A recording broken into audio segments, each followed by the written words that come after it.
Chapter 508. As she walked under the bridge of helplessness, she was almost knocked down by an auntie hurrying home to avoid the snow. Just as the auntie was about to fall, she reached out to support her.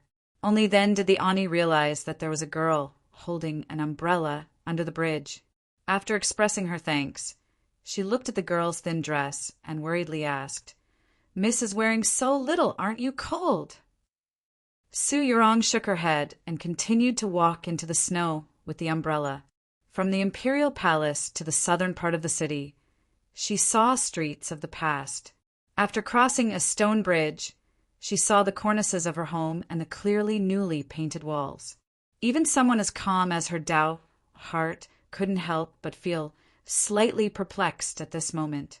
From the moment the Southern diplomatic mission entered the capital, the gates of the divine general of the East's estate were wide open, not to mention the crowds of people waiting on the streets in the snow. Even the eyes of the stewards and servants of the divine general's estate were about to turn green.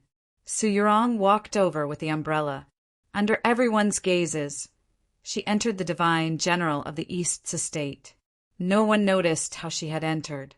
Those stewards and servants who had been busy preparing for this day for dozens of days were all stunned, thinking, "Who is this person?" With a soft sound, she closed the umbrella and lightly knocked on the gate of the divine general's estate, shaking the snow off the umbrella to the ground. With the sound of sobbing, Schwanger ran toward the gate. However, she had already stood for several hours, and her legs were a little sore. In her agitated state of mind, when she arrived in front of Su Yurong, she couldn't stand steadily and almost knelt down. Su Yurong reached out to support her. "How come I never saw you make such a formal greeting before? In the years I wasn't here, who started to teach you manners?" Of course, these words were meant to be teasing, but Schwanger couldn't laugh. She could only cry, and then, feeling embarrassed, she incessantly wiped at her tears with her sleeve. The meticulously applied makeup on her face was instantly ruined. Only now did the people of the divine general's estate react. Mother Hua quickly walked forward, her lips trembling, but she couldn't speak. "The young lady has returned," someone shouted. The firecrackers instantly exploded and fireworks illuminated the dusky, snowy sky. In the midst of the clamor, someone else shouted, "Right now, you can't call her young lady. You have to call her holy maiden." "Welcome, saintess." Seeing the gate quickly close, the crowd that had been waiting in the snow for a long time dispersed with a boom, spreading the news in all directions. Phoenix had returned. "You're wearing so little. What if you catch a cold?" Madame Su held Su Yurong's hand, her face full of concern, tears dripping down. "How could my phoenix child be frozen by the snow of the mortal world?" Su Shirji gently stroked his beard and said with a smile, looking like a proud and kind father. He sighed with emotion and said, "I haven't seen you for several years. You've really grown up. You've actually really become the saintess." Although from the first day she entered South Stream Temple, he and many others had basically confirmed that his daughter would assuredly become the Holy Maiden of the South, he had never imagined that this day would come so quickly. With this thought, he couldn't help but feel somewhat agitated. Pride and satisfaction took up 70%, relief and relaxation took up 30%. He knew that even if he had other thoughts, the Divine Empress would not treat him as she did in the past. She would always leave him some face. As for the Tianhai clan and the ministers of the court, who would still dare to mock him behind his back. As for those fellows that had once embarrassed him, he suddenly thought of Qin Changsheng. His mood suddenly became uneasy, and his complexion became rather unsightly. In everyone's imagination, the Holy Maiden was assuredly beautiful and otherworldly, sacred and dignified, serious in speech and manner, sitting upright and still. Although this sort of impression was not necessarily correct, it was already impossible to break. Even Su Yurong, when she occasionally appeared in front of the common people in these past few years, although she could not walk like the other senior and junior sisters of South Stream Temple, walking without wind or as pure as a white lotus, she still paid great attention to her words and actions, doing her best to only smile and not speak. Only in front of the divine Empress and her master, the Holy Maiden, would she act more naturally, speaking like a junior and saying a few interesting things. Only in front of Schwanger, the maid that had grown up with her, would she truly relax, such as right now. She incessantly rolled around on the bed, her black hair disheveled. Finally, she spread out her arms and lay flat on the bed, sighing, "It's still this bed that's more comfortable to sleep on." "Young lady, this is too indecent." Schwanger hurriedly found a blanket and draped it over Su Yurong's body, then sat on the edge of the bed and stared at her in a daze. She was very happy, but for some reason, the rims of her eyes gradually reddened. Su Yurong asked, "Just what's wrong? Could it be that someone really dares to bully you?" When she had just entered the estate, she had asked, but at the time she had been joking. She was keenly aware that no one in the Su estate would dare to bully Schwang because of her orders. Presumably, not even her mother would give her any attitude. But now, it seemed that this was not the case. She naturally wanted to know why. Schwanger wiped her tears and looked at her, hesitating to speak. In the end, she sadly said, "But what if someone bullies young lady?" Su Yurong smiled and said, "Silly girl, you're still so silly. Who dares to bully me? You don't know. But in the garden of Zhou, I met Nank, the demon princess that I mentioned to you in the letter. If it was one-on-one, I would—" "Young lady, you know who I'm talking about," Schwanger said to her. Su Yurong sat up and slowly tied up her black hair. Then she hugged her knees in silence, thinking about something. Schwanger was keenly aware that when the young lady was alone, she would often stare blankly like this. When she was small, she had always been like this. She looked very pitiful, completely unlike the calm and magnanimous person she was in front of the world. Now that her young lady was like this, she couldn't help but feel uneasy. "Young lady, I didn't mean to make you angry. Don't think about it." Su Yurong looked at the bright lamp on the table and suddenly asked, "There's something I want to ask you." Schwanger asked, "What is it?" Su Yurong turned her head to her and calmly asked, "Back then you said she and Princess Luluo were in the Orthodox Academy. You saw it with your own eyes." Schwanger was somewhat anxious. "Young lady, it's not easy for you to return home. Why bring up that shameless person?" Although she didn't admit it, the words "shameless person" were enough to explain many things. Su Yurong didn't ask any more questions. Hugging her knees, she gazed out the window at the snowflakes drifting down. She was quiet for a very long time. In the past, when she returned to the capital, she definitely wouldn't want to go out again. But today, for some reason, she didn't want to stay at home. She wanted to go out and see.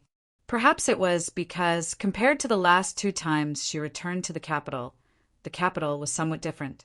For instance, the night lights in the unending palace had increased by quite a few. The pier of the Bridge of Helplessness had been knocked askew by a grain ship last summer and was currently being repaired. The forest by New North Bridge had, for some reason, grown much denser, and it was said that the old ivy-covered gate of the Orthodox Academy had been replaced with a new one. That fellow was in the capital. He was separated from her by 11 straight streets. If a normal person were to walk, they would only need an hour, and this was because the roads were slippery in the snow. If she were to walk, she would only need a few moments. If she were to ride the white crane, she would need even less time, only needing the blink of an eye. The snow outside the window suddenly became disorderly, and her mood also became somewhat disorderly. Blinking her eyes, she realized that the white crane had landed in the courtyard. She stood up, put on a large cloak, and walked out of the room. Schwanger hurriedly hugged the heater to her chest and followed. The white crane was combing its feathers in the snow. A very unpleasant and strange cry resounded in the night sky as the gray baby Peng also descended. It had gone off to play again, and only when it had discovered the white crane did it fly over. The moment it landed, it burrowed under the white crane's wings, as if trying to curry favor, but also as if trying to provoke the white crane to pay attention to it. The white crane straightened its neck, seeming very helpless, but it had no intention of driving it away. This small courtyard was a forbidden area of the divine general of the East's estate. Without her permission, no one could enter, not even Su Shurji or Madame Su. There was no need to worry that the baby Peng would scare anyone. "What kind of bird is this?" Shuang'er asked as she looked at the simple and gray bird. In her eyes, this bird was truly rather ugly. Yet the white crane, which had always been known for its love of cleanliness, actually did not resist this bird's closeness. This caused her to be rather shocked. "A pheasant," Su Yurong replied. The baby Peng arched its head out from under the white crane's wings and gave her a somewhat resentful glance. Holy Maiden Peak is truly not an ordinary place. The pheasants on the peak all look so fierce. Shuang'er clapped her hands in praise. Suddenly, she thought of something and said, "Ah, then I have to go and prepare some fresh water and fruit. Originally, I only prepared the white crane." Hearing these words, the resentment in the baby Peng's eyes grew even heavier. It had already lived on Holy Maiden Peak as a vegetarian for half a year. Only occasionally, when Su Yurong went into town to play mahjong, would it be able to eat some meat, dried meat, pork ribs, and the like. Today, it had come to the bustling capital. As it flew by, it had seen so many fragrant and tender humans, as well as those cultivators who were clearly chewy and nutritious. It had long since become gluttonous, but in the end, and it was still eating fruit. It must be known that although it had never eaten human flesh in this life, the impression left in its soul from its last life had not been forgotten. This pheasant likes to eat meat. Su Yurong glanced at the baby Peng. It was just a very ordinary glance, but the baby Peng felt like its soul had been washed in the coldest ice water for 3 days and 3 nights. The scorching desire it had just developed instantly vanished without a trace. It no longer dared to have those thoughts. If you have blue lobster at home, make some for it to try. Hearing these words, the baby Peng was very happy. It incessantly shook its head. The memories of its previous life in its soul told it that the meat of blue lobster was extremely delicious. Shuang'er somewhat helplessly said, "We don't have any at home." Su Yurong was a little surprised. Her family knows that she likes to eat Clear Lake restaurant's blue lobster. Logically speaking, just like the last 2 times she returned to the capital, they should have prepared quite a lot. Why isn't there any? The entire capital can't eat blue lobster right now. Shuang'er hesitated, then said, "Because the Orthodox Academy bought Clear Lake restaurant. Only there can you eat it." Su Yurong was a little taken aback. She didn't think that she would so quickly hear the name of the Orthodox Academy. The baby Peng, on the other hand, was thinking about what sort of place the Orthodox Academy was. It had to find a chance to eat all the people inside and then slowly eat those blue lobsters. The white crane suddenly gave a low and clear cry. Only now did Su Yurong realize that the white crane had been in the Orthodox Academy for this entire half a day. Presumably it had been playing with that guy. Shuang'er went to get some other meat. Draped over her cloak, she stood in the night snow, thinking about a few things. He was in the capital 11 streets away. An hour would pass in a moment. Chapter 509. She had been thinking about these things before, and now that she thought about them again, she found it impossible to suppress them. Of course, she wasn't thinking about him, nor did she want to see him. She said to herself, she was just a little curious, wanting to see him, what he was doing, wanting to know how he was spending his time in the capital. In the mausoleum of Zhou, when she had spoken to that fellow about Senior Qiushan and the engagement, she had said that what she cared about the most was following her heart. Now that her heart was set, she naturally no longer hesitated. She returned to her room and changed her clothes. Taking the umbrella, she walked out of the snowy courtyard. Shuang'er returned with a plate of veal and asked in shock, "Young lady, you're still going out so late?" "Yes." "Are you going to see Grand Lady M.O.?" "Yes." The Orthodox Academy was very quiet at night, but the 100 Flowers Lane outside the academy was very lively. The lights of the restaurants shone on the falling snowflakes. Coupled with the smoke generated by the hot air in the restaurant, the scene seemed somewhat illusory. Su Yurong quietly stood at the end of the lane, her white ceremonial robes and red cloak the most beautiful part of this illusory scene. Because of the yellow paper umbrella, no one was able to sense her existence. The people in the restaurant did not have the fortune of seeing the scene, so they naturally did not have any misgivings. As usual, they spoke loudly, drank to their heart's content, called out to their friends, and teased the girls. The music would occasionally be interrupted, but the joyous singing and laughter never ceased. Su Yurong slightly creased her brow as she listened to the obscene songs coming from the restaurant. She was very curious about the new Orthodox Academy and had many conjectures, but she had not imagined that just a wall away was a place of filth and corruption. He's already the principal, yet he doesn't care. For some inexplicable reason, she felt a great deal of dissatisfaction towards that fellow. The night breeze blew, and the snowflakes were thrown into disorder. She noiselessly flew over the academy wall, the Orthodoxy cavalry patrolling in the snow, completely unaware. Landing within the academy wall, she was faced with a lake. A row of houses stood by the lake, and she could faintly smell the scent of firewood. She guessed that this was the kitchen, so she walked over. After confirming that there was no one inside, she pushed open the door and casually glanced around. The food is truly not bad. She gazed at the food in the Orthodox Academy's kitchen and nodded in satisfaction, but she did not feel that her role had deviated. Note, when she saw the pile of blue lobster shells in the food processing room, she finally believed Schwanger's words. She shook her head and thought to herself, he really did move Clear Lake Restaurant over. That young master of the Winshui Tangs really is a strange person. Walking along the lakeside to the other side, she saw the big banyan tree. Then she saw the light and the building on the other side of the low wall. She recalled the scenes he had mentioned in the snowy temple of the plains of the unsetting sun, the things he had said, as well as the rumors about him. She guessed that that place should be the library, and it was in that building that he had found his fated star. Not far behind the great banyan tree was a small building. Compared to the bright and bustling lights of the other parts of the Orthodox Academy, this small building was much quieter. She directly pushed open the door to the house and walked in with the yellow paper umbrella in hand. Then she stopped. This was the first floor. She stopped in front of the door of a room. She could smell the faint smell of medicine from the crack of the door. There was a bed in the room behind the door. Zhishio was lying on the bed. Although his injuries had gradually healed, the wounds on his meridians had not completely healed.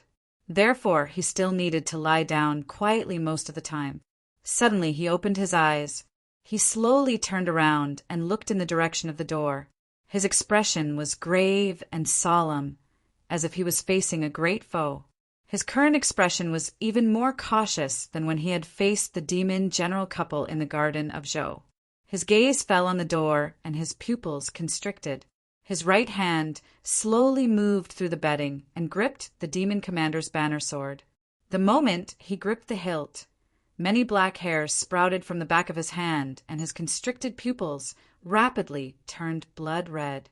He was ready to fight, even ready to transform without hesitation, because he could sense that the person outside the door was very strong. In terms of cultivation, the person outside the door was about the same as him, but he felt a very dangerous feeling. This was the crux of the problem, because of his special bloodline talent and the harsh environment in which he had grown up. He had been accompanied by killing since he was a child, hunting demons for a living. It could be said that the wolf youth Zhishio was the young expert most skilled in battle, or perhaps in close quarters combat. In his understanding, and even in the understanding of everyone else, it was impossible for anyone at the same level to defeat him. Back when he had not even reached ethereal opening, he had already thought of killing the ethereal opening Gohanshi. This was proof of this. Yet now he felt that even if he was not injured and had completely recovered his peak strength, he would still not be a match for the person outside the door. This feeling was very strange. He was sure that he had never exchanged blows with the person outside the door, but he felt like he had exchanged blows with him countless times, and he had never won. It was this feeling of danger and this strange state of mind that made him rather sensitive, so he was wary, even uneasy. Just who was the person outside the door? Su Yurong held the yellow paper umbrella and calmly looked at the door, saying nothing. She had already guessed who the person in the room was. She had never met him, but they had actually met many times. They had met on the stone wall in front of the Six Ivies and all the other schools. That was the proclamation of Azure Sky. They had met at the highest point of the proclamation of Azure Sky. In the last 3 years, she had always been at the top of the proclamation of Azure Sky, and that person had always been second. In the past, she would never have missed a chance to exchange blows with him, but now that she knew that he had not recovered from his heavy injuries, she naturally would not send him an invitation. After a while, she turned and walked upstairs, making no effort to drown out the sound of her footsteps. From the sound of his footsteps, Zheshio could tell that he had no ill intentions. But just who was this person? Why had he entered the Orthodox Academy at night? Suddenly, he recalled the most sensational news in the capital today, as well as the white crane that had stayed by the lake for half a day. His face instantly revealed shock. In the blink of an eye, he recalled what Chen Chongqing was doing, and his shock instantly transformed into sympathy and pity. Su Yurong went straight to Chen Chongqing's room. To her, this was not a very difficult task. She did not need to understand the privileges of the principal, only to understand him. She remembered very clearly that in the garden of Zhou, no matter how busy he was, running day and night without time to bathe, he would still do his utmost to wash his face and hands clean. This floor was very clean, extremely clean, so clean that it made one's hair stand on end. There were no cobwebs, no scraps of paper, no trash. There wasn't even a speck of dust in the cracks in the wooden boards in the corners. The floor of the walkway seemed to have been washed 10 times a day, so clean that one could even see a person's shadow. Su Yurong glanced at the dress she was wearing and felt rather uneasy. Aren't all people with mysophobia a little abnormal? She walked towards the room, the soles of her shoes making no sound on the walkway, leaving behind only the snow and mud outside the building. Arriving at the door, she turned her head to look at the clear footprints on the clean walkway, a satisfied smile appearing on her face. After confirming that there was no one in the room, she pushed open the door and walked in. Note: the principal's wife is inspecting. There is still one more chapter tonight, but this does not mean that I have to write 2 chapters every day, because my energy is not enough. Chapter 510. This was a very simple room. There was only one bed, one desk, 2 rows of bookshelves, 1 wardrobe, and 3 basins. Since she was a woman, the first thing Su Yurong did after entering the room was to open the wardrobe. The wardrobe was also very simple. It was basically just plain, colored clothes. Most of them were the uniforms of the Tradition Academy. Other than the faint scent of soap leaves, there was no other fragrance. She was very satisfied with this, but when she saw the 50 towels and handkerchiefs neatly stacked at the bottom of the wardrobe, she was silent for a long time. She closed the wardrobe and walked to the bookshelf. She randomly took out a few books and found that they were all the most popular novels in the capital. So she was silent for a while. He had read the Scrolls of the Way since he was young, so now he didn't want to improve? Suddenly, she saw a small thing on the bookshelf. Her expression was a little startled. It was a bamboo dragonfly. It was obviously very old. It had already turned yellow and seemed to have been soaked in water. The edges were almost rotten. She felt it was familiar. After thinking for a long time, she remembered that she put it in a letter to him when she was very young. Thinking of the things that happened when she was young, she was a little lost. She looked at this bamboo dragonfly. After so many years, he still kept it. Okay, he didn't keep it very well, but he still kept it. So he was a nostalgic person? She was a little satisfied, but then for some reason, she was a little angry. Then she realized that the reason for the anger was also her. So should she be angry or happy? She thought about this question, but she didn't know that there was a smile on her face. She carefully put the bamboo dragonfly back on the bookshelf. She walked to the bed. Of course, she didn't sit down. She just looked at it. The bedding was very neatly folded and very clean. She couldn't see any dirty spots on the bedsheet or the pillow towel. Not even a hair. Wait, what was that? There was a hair that was hard to find in the shadow of the pillow towel. Su Yurong was silent. That hair was very long and thin. It was obviously a woman's hair. Suddenly, she felt a little cold. After a while, she realized that the window of the room was open. It was snowing tonight. The snowflakes floated in from the window and wet the corner of the desk. She was a little confused. Qin Changsheng was such a calm and collected person. Why didn't he close the window when he left the room? Even if the wind and snow didn't matter, what if it was dust and leaves that came in? Could it be that this unclosed window was left open for someone? Su Yurong suddenly came to her senses. This kind of suspicion, this kind of endless calculation, was not used in battle or cultivation, but was used to uncover the truth of this strand of hair. When did he become such a person? She shook her head and walked to the wardrobe. She opened the door and prepared to take out a towel to wipe off the snow on the desk. However, what happened in the next moment made her understand that these suspicions and anger were not because she had become unbearable, but because that fellow was unbearable to begin with. Snowflakes danced in the air and a faint fragrance wafted over. A woman leaped over the window and landed in the room. At the same time, Su Yurong heard another sentence. Don't blame Big Sister for not telling you. That fiancé of yours has a heavy grudge against you, so you have to be careful. When her temper flares up, speaking of which, you must not tell her that I often come here to sleep, or else, suddenly, the teasing voice stopped abruptly, because that woman suddenly realized that the person behind the wardrobe door was not Qin Changsheng. Su Yurong closed the wardrobe door and turned to the woman. She felt that her master was right. The matters of the world were most unbearable to be spoken of. Whatever you said, the matter would often develop into the way you said it would. For example, before leaving the divine general's estate, Shuang had asked her what she was going to do, but she hadn't told the truth. She said she was going to see Mou. Thus, at this moment, she saw Mou. But it wasn't in the imperial palace, nor was it in Mou's orange garden. It was in a room on the 3rd floor of the Orthodox Academy. Mou's mouth was slightly open, but she couldn't say anything for a long time. Then she gave an unnatural smile and asked in a raspy voice, "Can you pretend you didn't see me?" Su Yurong calmly looked at her and said, "I already saw you." Mou used her right hand to support her forehead and her left hand to point at her. "Don't be in such a hurry to ask. Let me first understand the current situation." Su Yurong calmly said, "Take your time to think."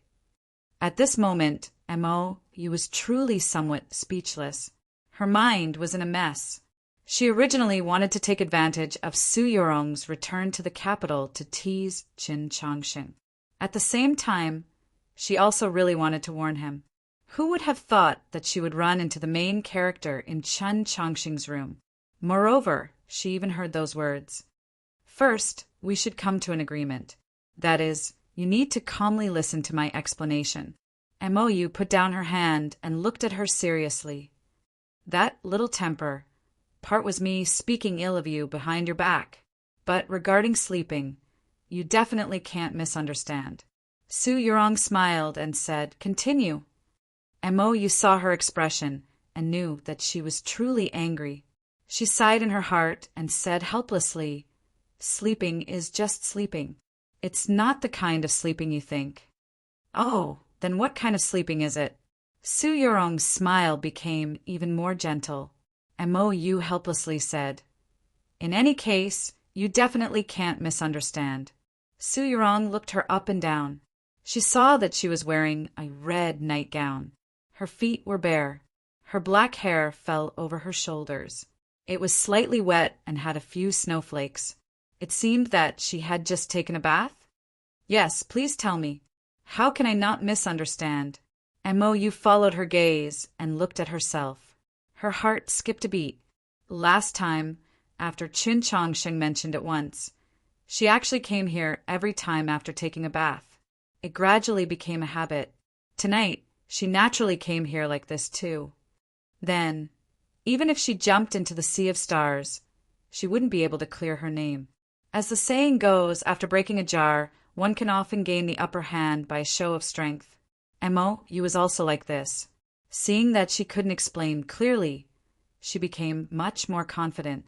She looked at Su Yurong and said, "This story is very long. I think you won't be interested to hear it. What about you?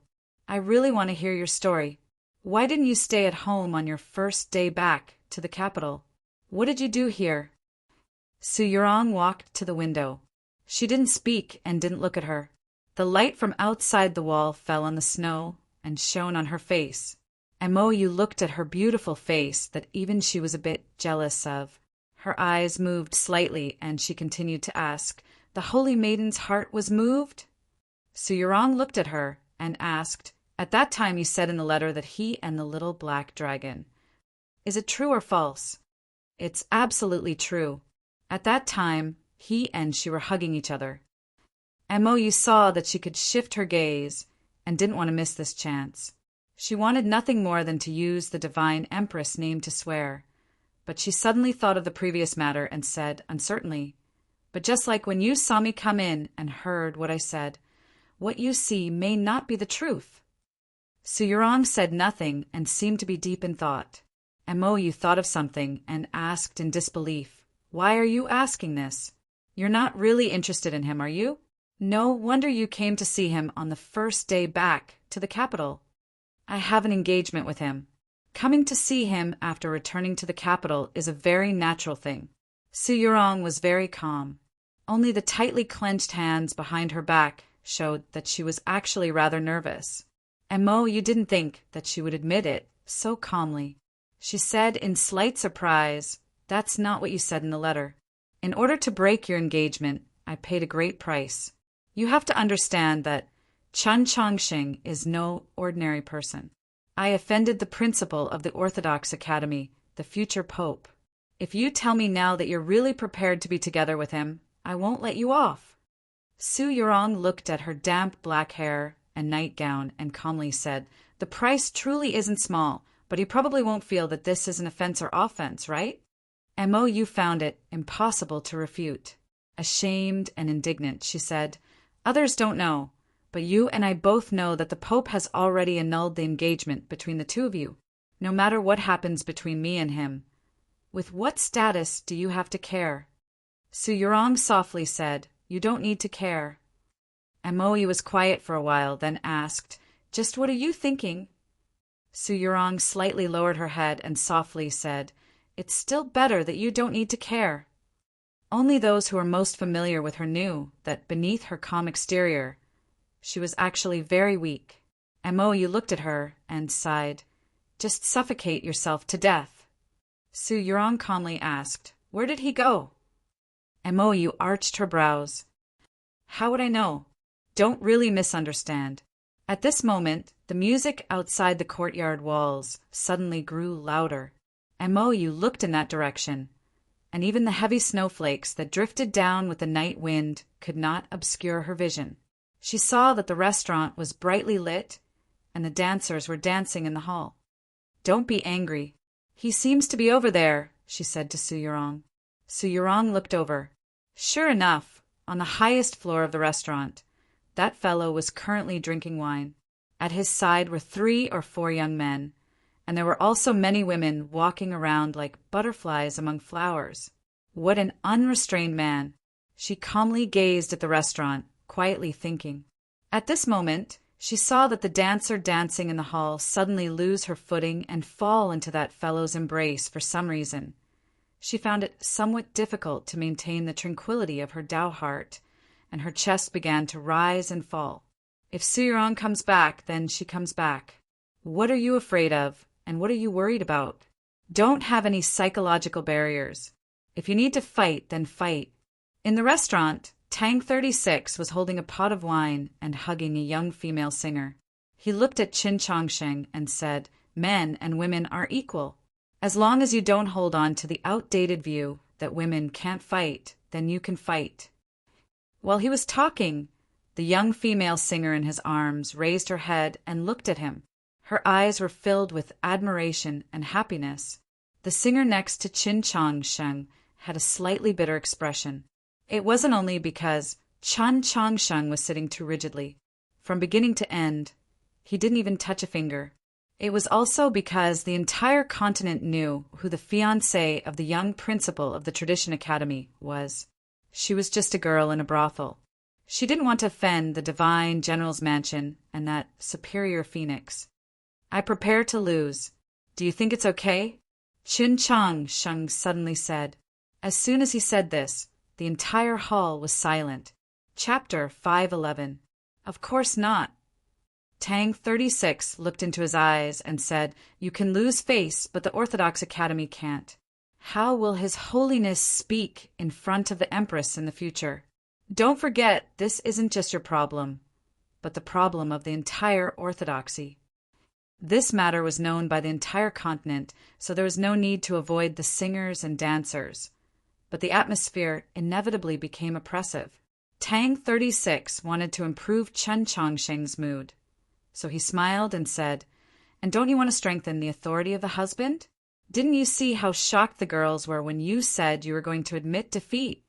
Su Mo shook his head and said, "These words are inappropriate, regardless of whether His Holiness has annulled their engagement or not. Since Qin Chongsheng has confirmed that he doesn't want to continue with the marriage, then you can't use the word strengthen the authority of the husband. This matter involves the holy maiden's reputation. Inappropriate." Tang 36 said disinterestedly, "I'm just joking. Right now, the Orthodox Academy only has you two bookworms, that cold-blooded assassin Jishio, and that idiot Xian Yuan Pa. I don't even have someone to talk to. How pitiful."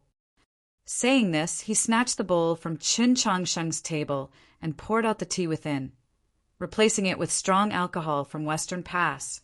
Qin Chongsheng waved his hand and said, I don't drink."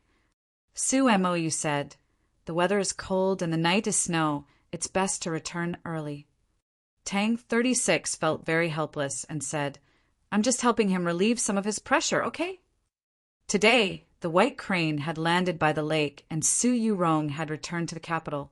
Qin Chongsheng had appeared very quiet and seemed to be in a rather heavy mood, which was why he had held this banquet in hopes of letting Qin Chongsheng vent some of his pressure. Who would have thought that upon arriving at the restaurant, Qin Chongsheng and Su Mo you wouldn't even drink, instead sitting upright and still, clapping their hands and praising the dancers. But this didn't seem like they had come out to play, looking at the dancing dancers that were constantly spinning in the hall.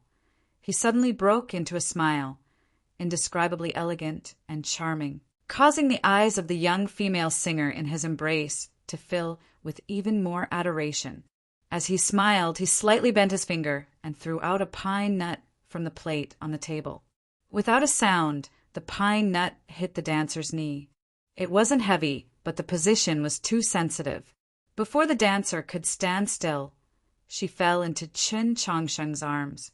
Qin Chongsheng quickly supported her and asked with concern, "Are you all right, miss?" The dancer was also a playful person and had seen many things. How could she not know what had happened? She first looked at Tang 36 with slight annoyance, and then looked at Qin Chongsheng gently. She breathed out and said softly, "I seem to be a bit drunk."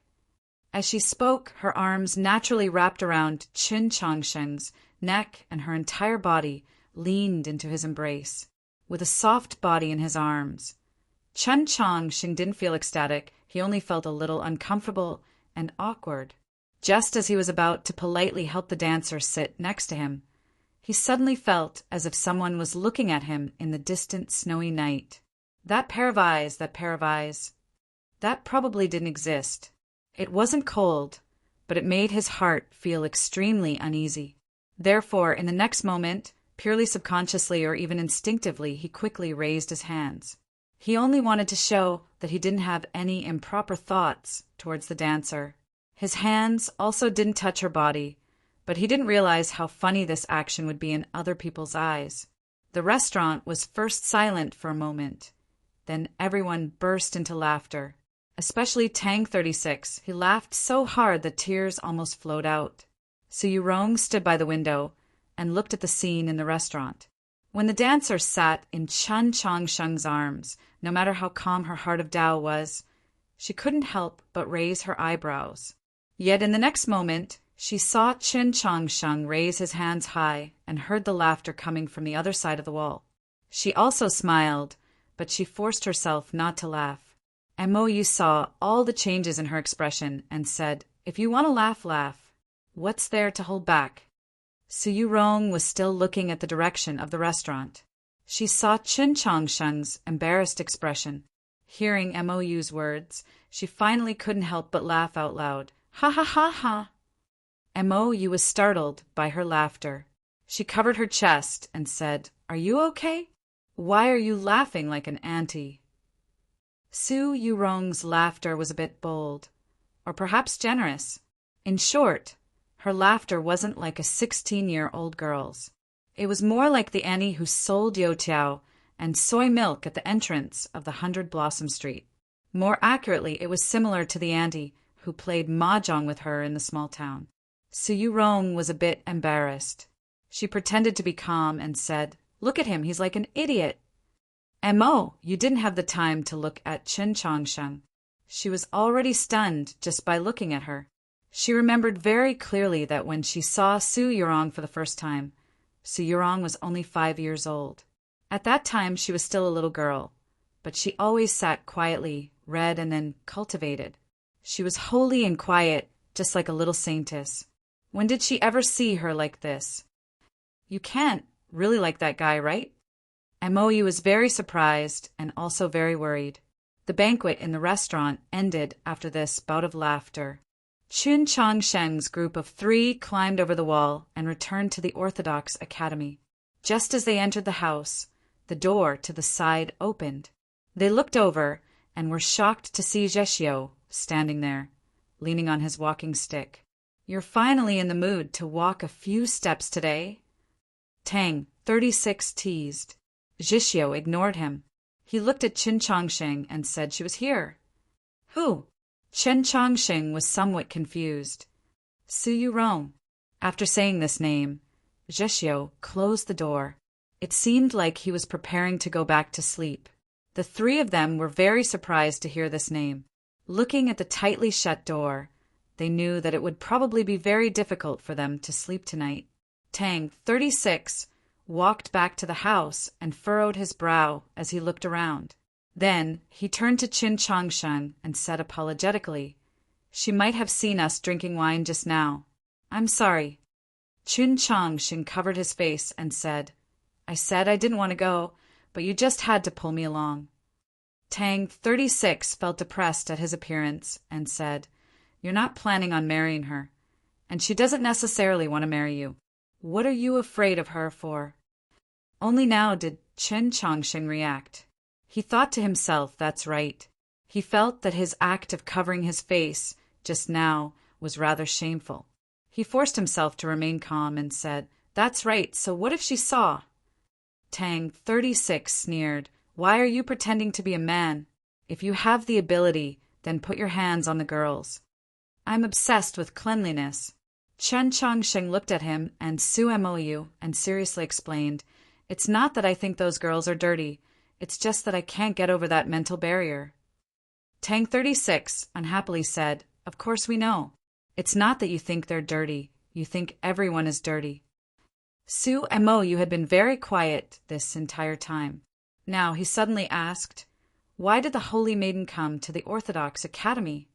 That's right. Tang 36 no longer continued his ridicule. Looking at Chen Chongsheng, he seriously said, "Was she so angry that she snuck over and prepared to stab you to death?" After a pause, he sighed, "Then she really would be murdering her husband." His words didn't seem like ridicule, but in reality, the ridicule was even thicker. Sumo, you seemed to have the pearl of wisdom in his grasp, but in reality he was still wooden. As I just said, since the engagement is no longer valid, Chen Chongsheng cannot regard the Holy Maiden as his fiancée. Then, even if she really did want to stab Chen Chongsheng to death, it wouldn't be considered murdering her husband. It could only be said that she intended to kill him. In reality, Chen Chongsheng had already asked the sect to forcefully annul that engagement, but for various reasons, he had never announced it to the public. Su Mo looked at Tang 36 and sincerely said, "And she's still the Holy Maiden. You should treat her with some respect." Tang 36 arched his brows. "Besides being better at fighting than me, I don't see any reason to respect her." Just then, Zheshio's voice came from the door. "I've always respected Su Yurong, so you should also respect her." Matters developed much faster than imagined. On the morning of the next day, disciples from the 13 divisions of Radiant Green and South Stream Temple paid a visit to the Orthodox Academy. When he thought about how Su Yurong had once come, perhaps even entered his room, Chen Chongsheng's mood became rather strange.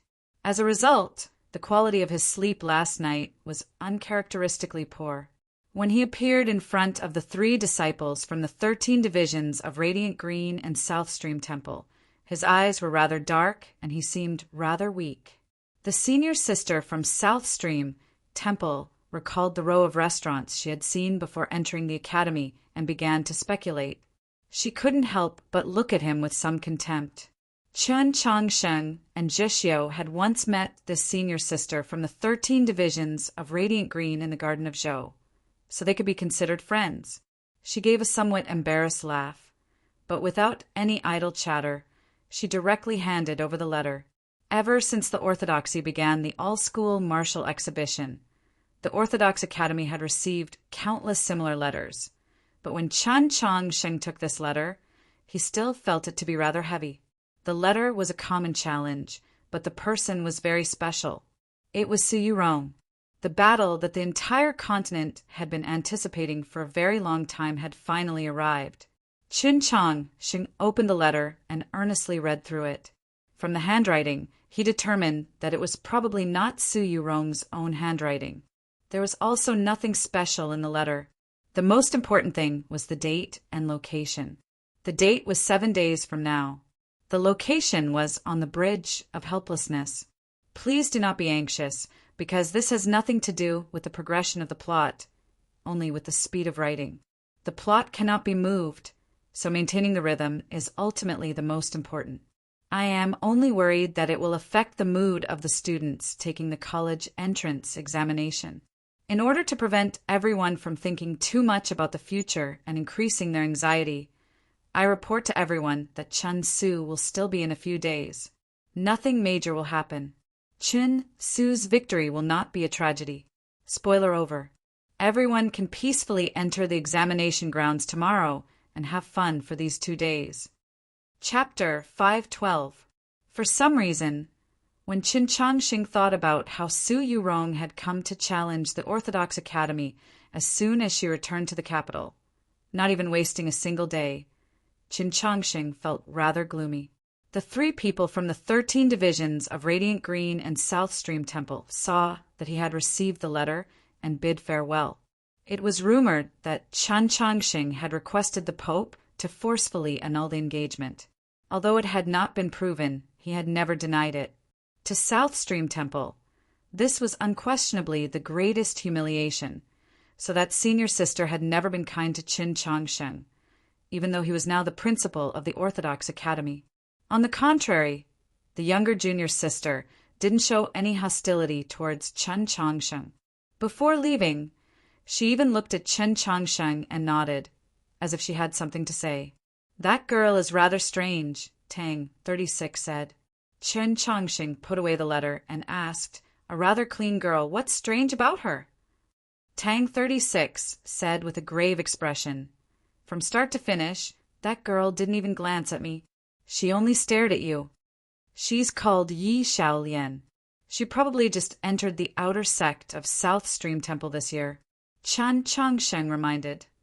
Last year, on the Divine Avenue of the Li Palace, you made her cry in front of so many people. Of course, she doesn't have a good impression of you. Tang, 36, finally remembered who that girl called Yi Xiaolian was. He shook his head and said, so what? The more it is like this, the deeper her impression of me is. It's said that from hatred comes love. Chen Changxing couldn't listen any longer. He turned around and walked back into the house. Tang, 36, followed behind him and said with some dissatisfaction, in addition, why did I curse her back then? Wasn't it because I wanted to help you vent your anger? What happened just now? She didn't look at me but at you. She looked as if she was in love. How could it not be strange?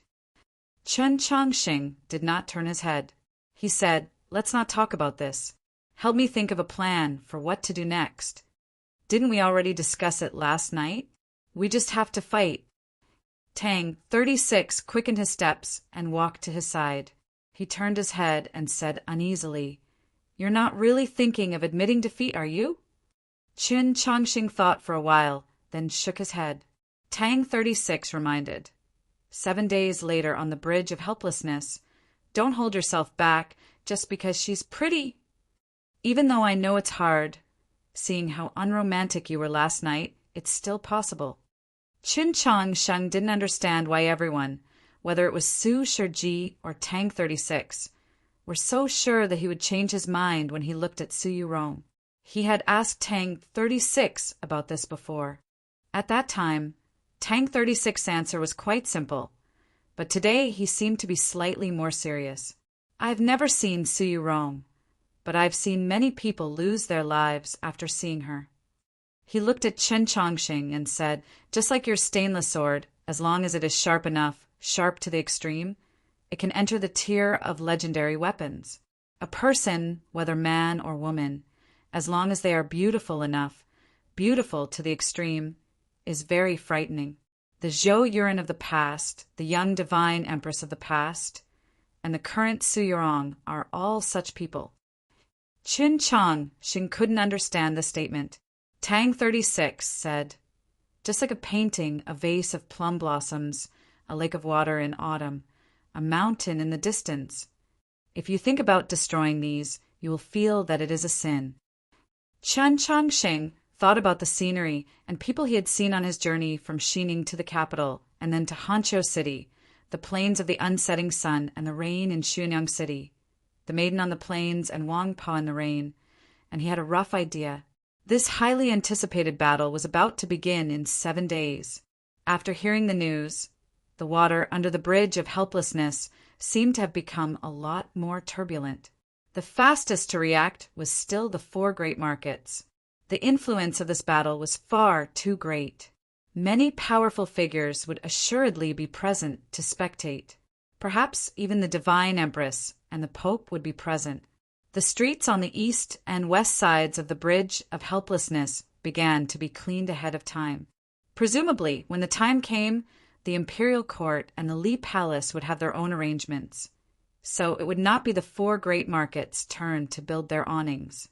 However, the 4 great markets would definitely not miss out on the opening for this battle. There were still 7 days before the battle would officially begin. However, it already had an official name, Battle of the Bridge of Helplessness. It seemed like everyone was extremely certain that this battle would be recorded in the annals of history. This had nothing to do with the strength of Su Yurong and Chen Changxing. No matter how inconceivable their cultivation talents were, even if they could be said to be the youngest upper-level ethereal opening cultivators in all of history, they were still only 16. Let alone the battle between Zhou Dufu and Emperor Taizong in Luoyang. Not even the battle in the rain in Xunyang City not long ago could compare. But the 2 sides of this battle were Su Yurong and Chen Changxing, and this was enough. There was no need to mention the identities of the Holy Maiden of the South and the principal of the Orthodox Academy. No need to mention the marriage contract, and certainly no need to mention the confrontation between the Tianhai clan and the Li Palace, because no one had ever forgotten these things. As long as these 2 names were mentioned, The events that had occurred in the past year would once more surface in everyone's minds. The entire world would become excited because of this. Everyone in the capital was waiting for the arrival of this battle. Many people in the imperial court and the Li Palace were also making preparations. As the person involved, Chen Changsheng naturally had to make some preparations. Although he had already exchanged blows with many star condensation cultivators, and had even fought against experts on the level of Liang Wangsun and painted armor Xiaozhang in Xunyang City, and his opponent, Su Yurong, was only at the upper level of ethereal opening, he would definitely not underestimate or neglect her. He was extremely sure that Su Yurong was much stronger than those initial level star condensation cultivators that he had defeated. If he wanted to defeat a genius like Su Yurong, if he wanted to obtain victory before the bloodline of the true Phoenix, he had naturally prepared his most powerful move. From the moment the date for the duel had been set, he had unsheathed his sword, the intellectual sword. With the assistance of the Li Palace and the Winshui Tangs, he had obtained countless files related to Su Yurong. He sat in front of the window and began to earnestly read through them, attempting to find the information he needed. Enough information to help him calculate and deduce how he should use his sword. He first understood the techniques of South Stream Temple, the history of Holy Maiden Peak, the divergence in Taoist techniques between the north and the south of the orthodoxy, and the results of the successive generations of holy maidens in their comprehension of the heavenly tome monoliths. For these reasons, the Li Palace had sent over countless books, and they had even sent over Su Yurong's notes from the last 2 years of studying the heavenly tome monoliths. Afterwards, he began to understand the divine general of the East's estate, Su Shiji's usual style of leading troops into battle, Madame Su's personality, where that maid called Schwinger had lived before entering the Su estate, and how she had been brought into the estate by Su Yurong.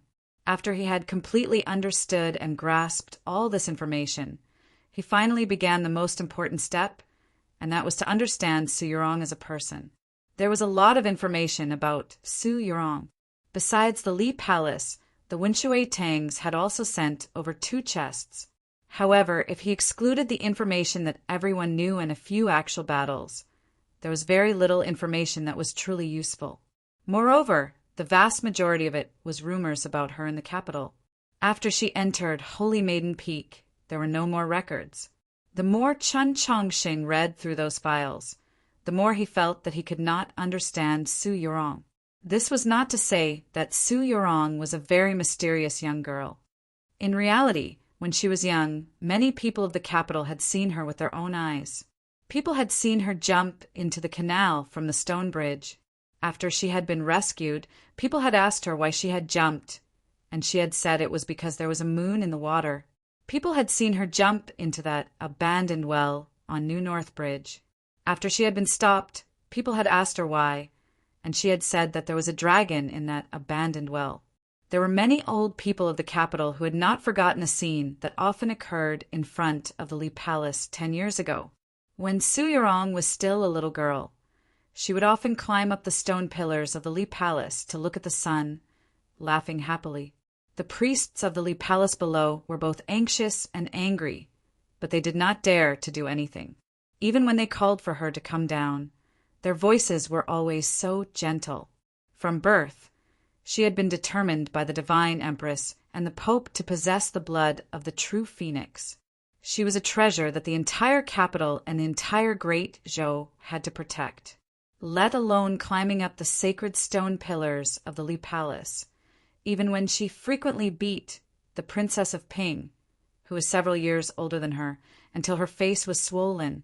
The divine empress did not care, let alone these priests of the Li Palace. In short, when she was young, Su Yurong was a mischievous little muddy monkey, a daring and reckless fake boy. No one could have imagined that she would become what she would become later on. At the age of 5, Su Yurong's true phoenix blood awakened. This was 2 years ahead of the time calculated by the divine empress and the pope. From that day onwards, Su Yurong seemed to become a completely different person. Her white dress was no longer stained with dust, quiet and beautiful. Her personality also became quiet and beautiful. No matter what happened, she was always indifferent and calm. She no longer said nonsense like there was a moon in the canal or a dragon in the abandoned well. She no longer messed around. She began to quietly read, calmly cultivate, and she was still so young. At that time, the common people of the capital would occasionally see her enter the palace, as if they were looking at a real fairy. The capital's fanatical love and even worship for her probably began from that time. As he read the dossier and thought of those scenes, Chingchongqing became somewhat spellbound. It turned out that when she was young, she had been this sort of person. But why had he not sensed this point in their correspondence? Nor had he sensed the latter part of the praises of the common people of the capital. Looking at the bamboo dragonfly on the bookshelf, he was somewhat confused. After coming to the capital from Xining, far too many things had happened. It was impossible for him to maintain any good feelings toward Su Yurong. Those fantasies that he might have had long since vanished, and they were now opponents. But even so, he had to admit that Su Yurong was truly extraordinary. He didn't understand the moon in the canal, but he knew better than anyone that under the abandoned well at New North Bridge, there really was a dragon. And at that time she hadn't even been 5? Chapter 5:13. When she was 5 years old, her innate bloodline awakened and she began to cultivate. She seemed to have randomly found a star to be her fated star, but the brightness of that star could be ranked in the top 3 within 100 years. After a few years, she concluded her studies at the 13 divisions of Radiant Green. The Holy Maiden of the South personally came to the capital and brought back South Stream Temple from the Pope and the Divine Empress. When she arrived at South Stream Temple, her cultivation was still at the meditation realm, but she had already begun to comprehend the heavenly tome monoliths. Moreover, from those notes, it could be seen that she truly understood the heavenly tome monoliths. He and she were the youngest upper-level ethereal opening cultivators in history, but he had relied on a fortuitous encounter and the true blood of the Black Dragon, while she had relied entirely on her own innate talent, bloodline, and comprehension ability.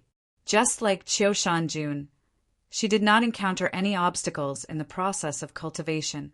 As long as she wanted to learn something, she could learn it. Whether it was the amount of true essence, the strength of divine sense, or the Tao techniques and cultivation methods, she was far superior to her peers. She was a true phoenix.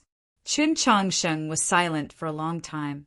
He had no confidence in the battle 7 days later. Now, many people said that he was a genius in cultivation, especially in the sword path. But after seeing Su Yorong's life, he finally understood what a true genius was. Just like what Tang 36 said last year at the Plum Garden Inn, Su Yurong made people speechless. However, just as Tang 36 had said, this battle still had to happen. He represented the Tradition Academy and the Li Palace. Even if he couldn't win, even if he didn't want to fight, he still had to fight. He got up and walked to the wardrobe to get a new towel to wash his face. He was a simple man, but he indulged himself in this aspect. Whenever something big happened, he would wash himself clean and use a new towel. After opening the wardrobe door, he froze in place because he found that a towel was missing. Dozens of towels were stacked neatly. Other than himself, no one would be able to tell that a towel was missing. That night, Su Yurong took a towel and wiped off the snow on the table. He stood quietly in front of the wardrobe for a long time. For some reason, he did not take the towel in the end. He slowly closed the wardrobe door, walked back to the window, and gazed at the imperial palace not far away. She should be in the palace now, right? There were many palaces in the great Zhou royal palace, but only the elders in the royal palace remembered that one of the palaces was reserved for Su Yurong. The location of the palace was somewhat remote and very quiet.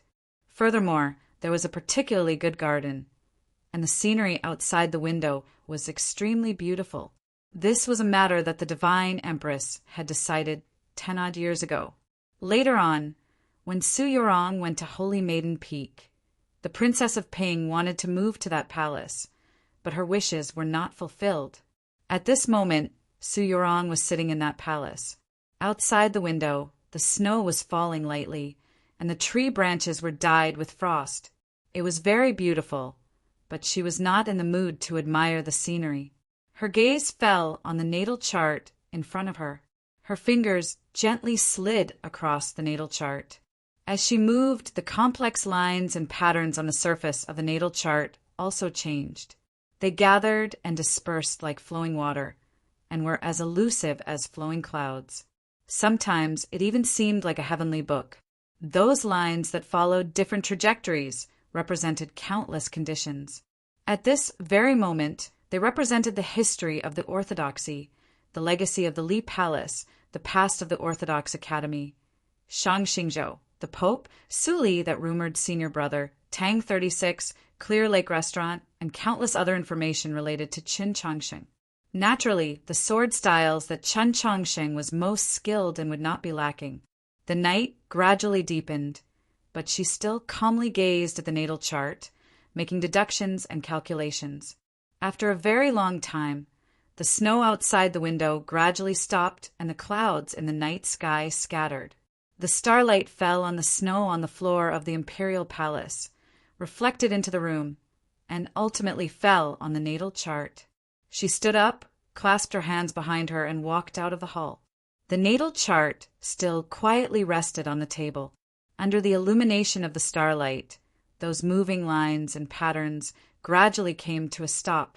It was a star chart. This sort of thing repeated itself in the imperial palace and the Orthodox Academy for 6 whole days. Qin Changsheng's side was piled high with papers, all of them filled with data and statements. He was so busy that he didn't even have time to take a bath. He was still constantly calculating, exhausted, but increasingly confident. Su Yurong was also constantly using the natal chart to make deductions and calculations. In the end, she obtained 17 star charts, each one of which, without exception, pointed to victory. The atmosphere in the capital grew more and more lively, while the atmosphere in the imperial palace and the Orthodox Academy grew more and more tense. Because many people had seen how long Qin Changsheng and Su Yurong had spent preparing for this battle, how much effort they had put into it. After 6 days, it was the 7th day. The 7th day was the day the battle would begin. Not long after the early morning, the rest of the capital quieted down as countless people made their way to the Luo River. The location of the battle between Qin Changsheng and Su Yurong was on the Bridge of Helplessness, on the Luo River.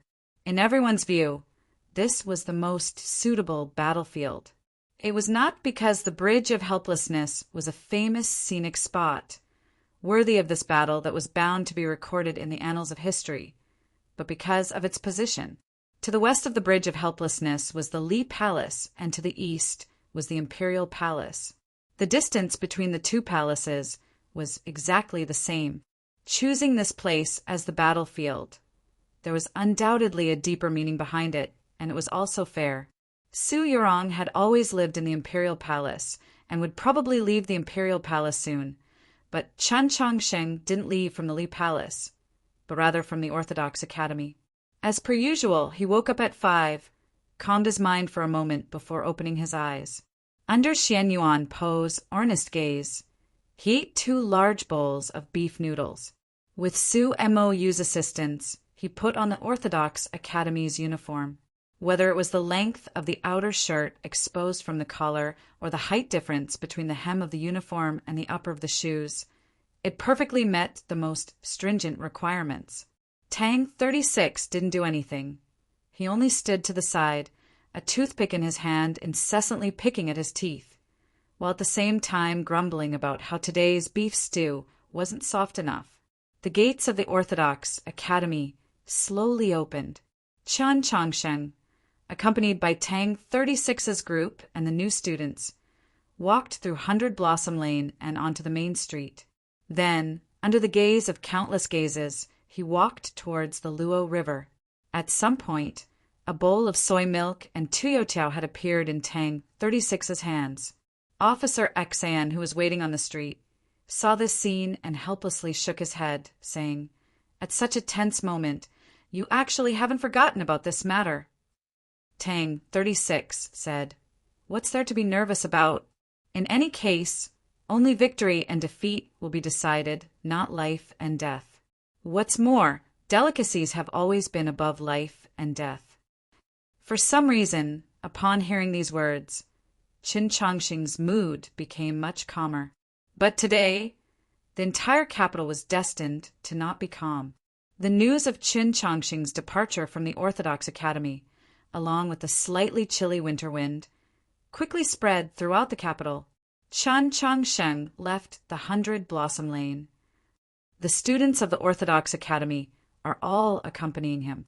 The people of the Li Palace have already caught up with him. They've already arrived at the Ink Lake. They've passed Heavenly Passage Park. Qin Changxing will soon arrive at the Monastery of the Returning Dragon. Chapter 514. The alley of the Northern Military Department was quiet. The 2 crabapple trees in the courtyard had long since shed all their flowers, but they had received some snow in the last 2 days, so it seemed like a sea of flowers had reappeared. Zhou Tong stood under the crabapple tree and looked at his subordinate kneeling in front of him. He said with some loathing, "Does such a trifling matter need to be reported?" His subordinates were very confused, thinking this battle between Su Yurong and Qin Changxing is unquestionably the last major event of the year. So why is His Excellency so indifferent? Since life and death will not be decided, it's a trifling matter. Zhou Tong and Tang 36 had the exact same opinion. After saying this, he turned and entered his room, no longer caring about this matter. Zhou Tong was not paying attention to this battle, but there were many people who were. On the shore of a quiet and secluded snowy lake in the northern part of the city, Tian Haichenwu was leaning against a railing and gazing at the snow. For some reason, he suddenly thought of that lake outside Clear Lake Restaurant, and his mood became rather foul. In the past few days, he had spoken to Su Shiji more courteously than before, because Su Yurong had become holy maiden much earlier than anyone had imagined. But because his mood was rather foul, or perhaps because he was rather nervous, his attitude towards Su Shiji returned to the past, even more unyielding and direct. If you want to rely on the Li Palace, you also have to see if they're willing to let you rely on them. If the Pope forcefully annuls the engagement and the divine general's estate is once more ridiculed by the common people, what benefit will that bring you? Tian Haichenwu asked. Since this battle is going to be fought in the end, why do you need to do those useless things first? Su Shiji said nothing, his face expressionless, but in reality, he was already furious to the extreme. Tian Haichenwu faintly smiled. Today, let's see how Yurong will help your father vent his anger. There were not many people in the Orthodox Academy, only 100-some in total. But when so many people walked together on the street, their aura was rather astonishing, especially when several thousand people of the capital were walking with them. It was a vast and awe-inspiring sight. Not far past the Monastery of the Returning Dragon was the Luo River, also known as the Luo Canal. Not far ahead, one could already see that famous bridge, but not everyone could cross it. Besides Qin Changxing, Tang 36 and the accompanying students were all blocked at the entrance to 8 Willow Street. From 8 Willow Street to 4 Direction Street, the area of several li around the Bridge of Helplessness had already been cut off. Unable to enter, the spectating crowd could only stand on the banks of the Luo River. At this time, many people had already arrived. The dense mass of people lined up along the banks of the trees, so far that it seemed impossible to see the end. Everyone was discussing the battle that was about to begin, analyzing who was stronger and who would win. He was completely different from last year. The current Qin Changxing was no longer the same as before. In the Ivy League gathering, he battled with Gohanshi's Sword of Words. In the grand examination, he inconceivably obtained first place upon the first banner. In the Mausoleum of Books, he attracted starlight to fall upon the capital. Many people compared him to Wang Jitsa of the past, and there was no need to mention what happened in the Garden of Zhou afterwards, or those battles that occurred on the road back south. Just from the beginning of summer until now, the Orthodox Academy had welcomed countless challenges, and Qin Changxing had not lost a single one. Even more shocking was that he had consecutively defeated 6 cultivators at the initial level of star condensation. It was only at this point that people finally realized that the seemingly inconceivable feat of surpassing cultivation levels to win was not an accident for him, but something that was to be expected. From being dumbfounded at the beginning to being expected, and even somewhat numb, Chen Chongqing had already given the world far too many shocks. There was even less to say about the other side of this battle. Su Yurong had always been special. Possessing the bloodline of the true phoenix, she was the same as Qiu Shanjun. From the beginning of cultivation, she had already surpassed the scope of the imagination of ordinary people, and in reality, she had also surpassed the scope of her peers. She did not need to participate in the grand examination. She had the right to enter the mausoleum of books at any time. In reality, from the age of 10, she had already begun to study the heavenly tomes. Even today, no one knew if she had ever battled with a cultivator at the initial level of star condensation. But many people, including Chen Chongqing, believed without the slightest hesitation that she was absolutely capable of easily accomplishing something that was traditionally extremely difficult to accomplish. If Chen Chongqing could be said to have given the world far too many shocks in this year, then Su Yurong had always been the world's most pleasantly surprised discovery. They've come. Some of the people on the shores of the Luo River discovered the arrival of Chen Chongqing and the people from the Orthodox Academy. They all began to yell, and the scene became very noisy and lively. Some of the people very respectfully greeted him. Some of the people loudly asked questions, but no one cheered for him. Out of the countless voices, not a single "you have to win" could be heard. The news that the 4 great markets sent over is that besides the Orthodox Academy and the Bureau of Ecclesiastic Education, basically no one else bet on you winning. Even many priests of the Li Palace bet on Su Yurong. Tang 36 looked at him and comforted him. But you can understand this as the will of the people of the capital. It's not a judgment of your strength. Chen Chongqing thought, if it's really like this, it can't really be considered a comfort. He asked Tang 36, then what about you? Tang 36 said, I have confidence in you. This kind of confidence was not blind, and it had nothing to do with friendship or intimacy. Instead, it was recommended on the basis of clear cognition. Tang 36 was very clear that in the previous 7 days, Chen Chongqing had prepared very seriously and painstakingly. Looking at the scene of Chen Chongqing calculating in his room every day, Tang 36 even felt that there was no one more serious than Chen Chongqing in this world.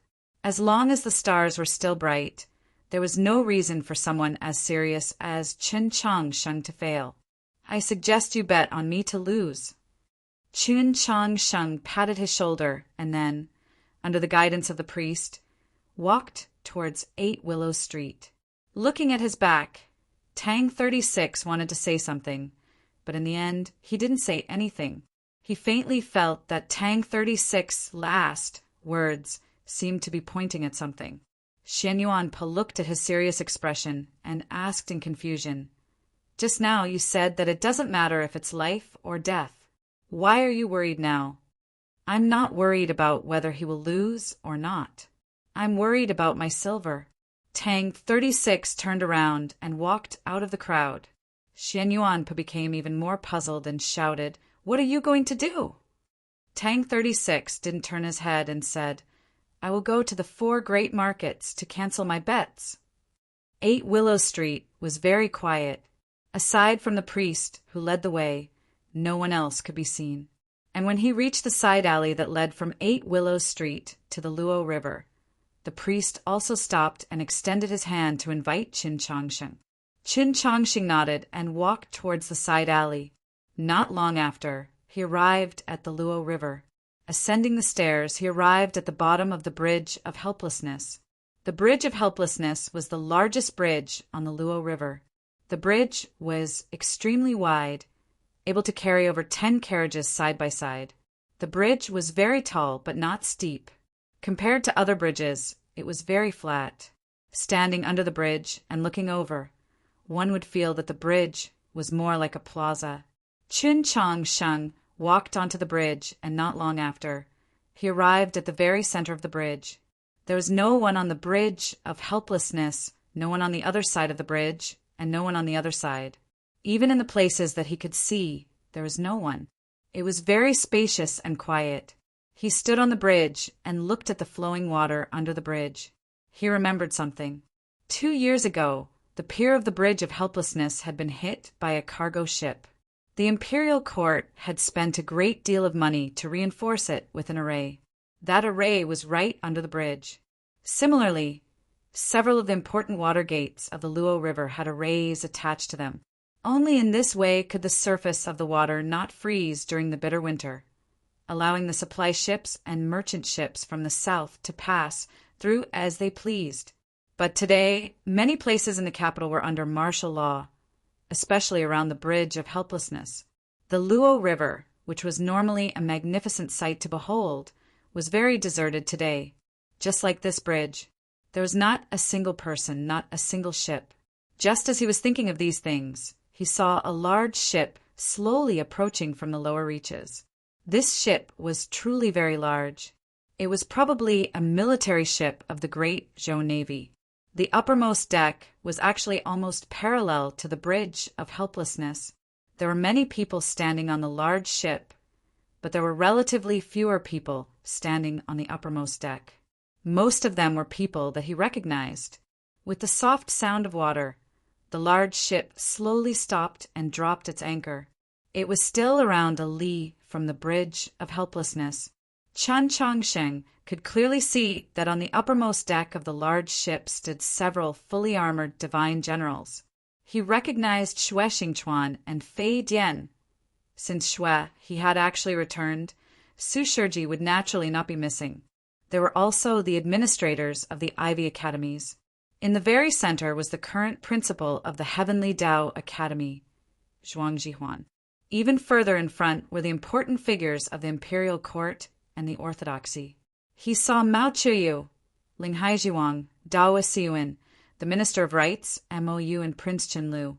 But these important figures were still not the people standing at the very front. Standing at the very front of the large ship were 3 painters from the Pavilion of Heavenly Secrets. One of them had once witnessed the battle between Chun Chongqing and Zhou Ziheng, while the other 2 had just rushed over from the Pavilion of Heavenly Secrets. They were both star condensation cultivators. Back in Xuanyang City, when they saw the upper-level star condensation assassin Lu Qing, they found it inconceivable.